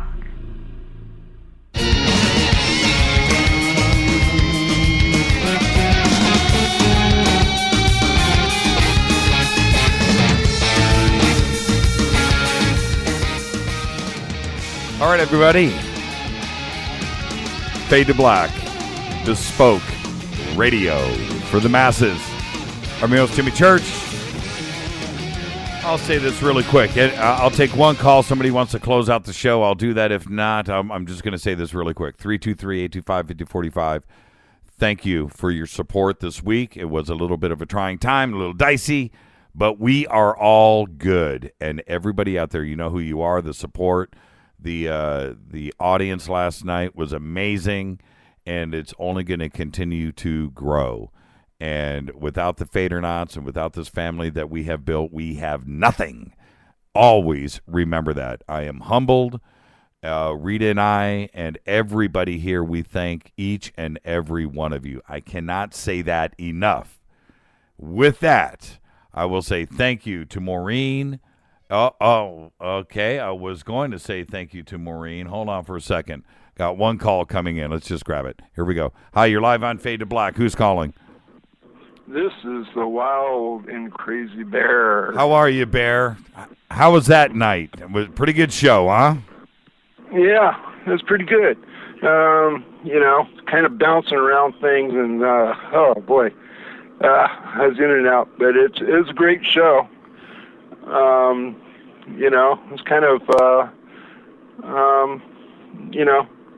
little strange, but it is good. Well, and what do you think, the audio, how's Fade to Black doing? Are you having any issues connecting? Is everything cool? I'm still fighting a little bit with, the Fade to Black and the different things. Your audio, to me, is a little hot at times, so that's about the only thing I see. Well, I have a very loud voice. Nothing I can do.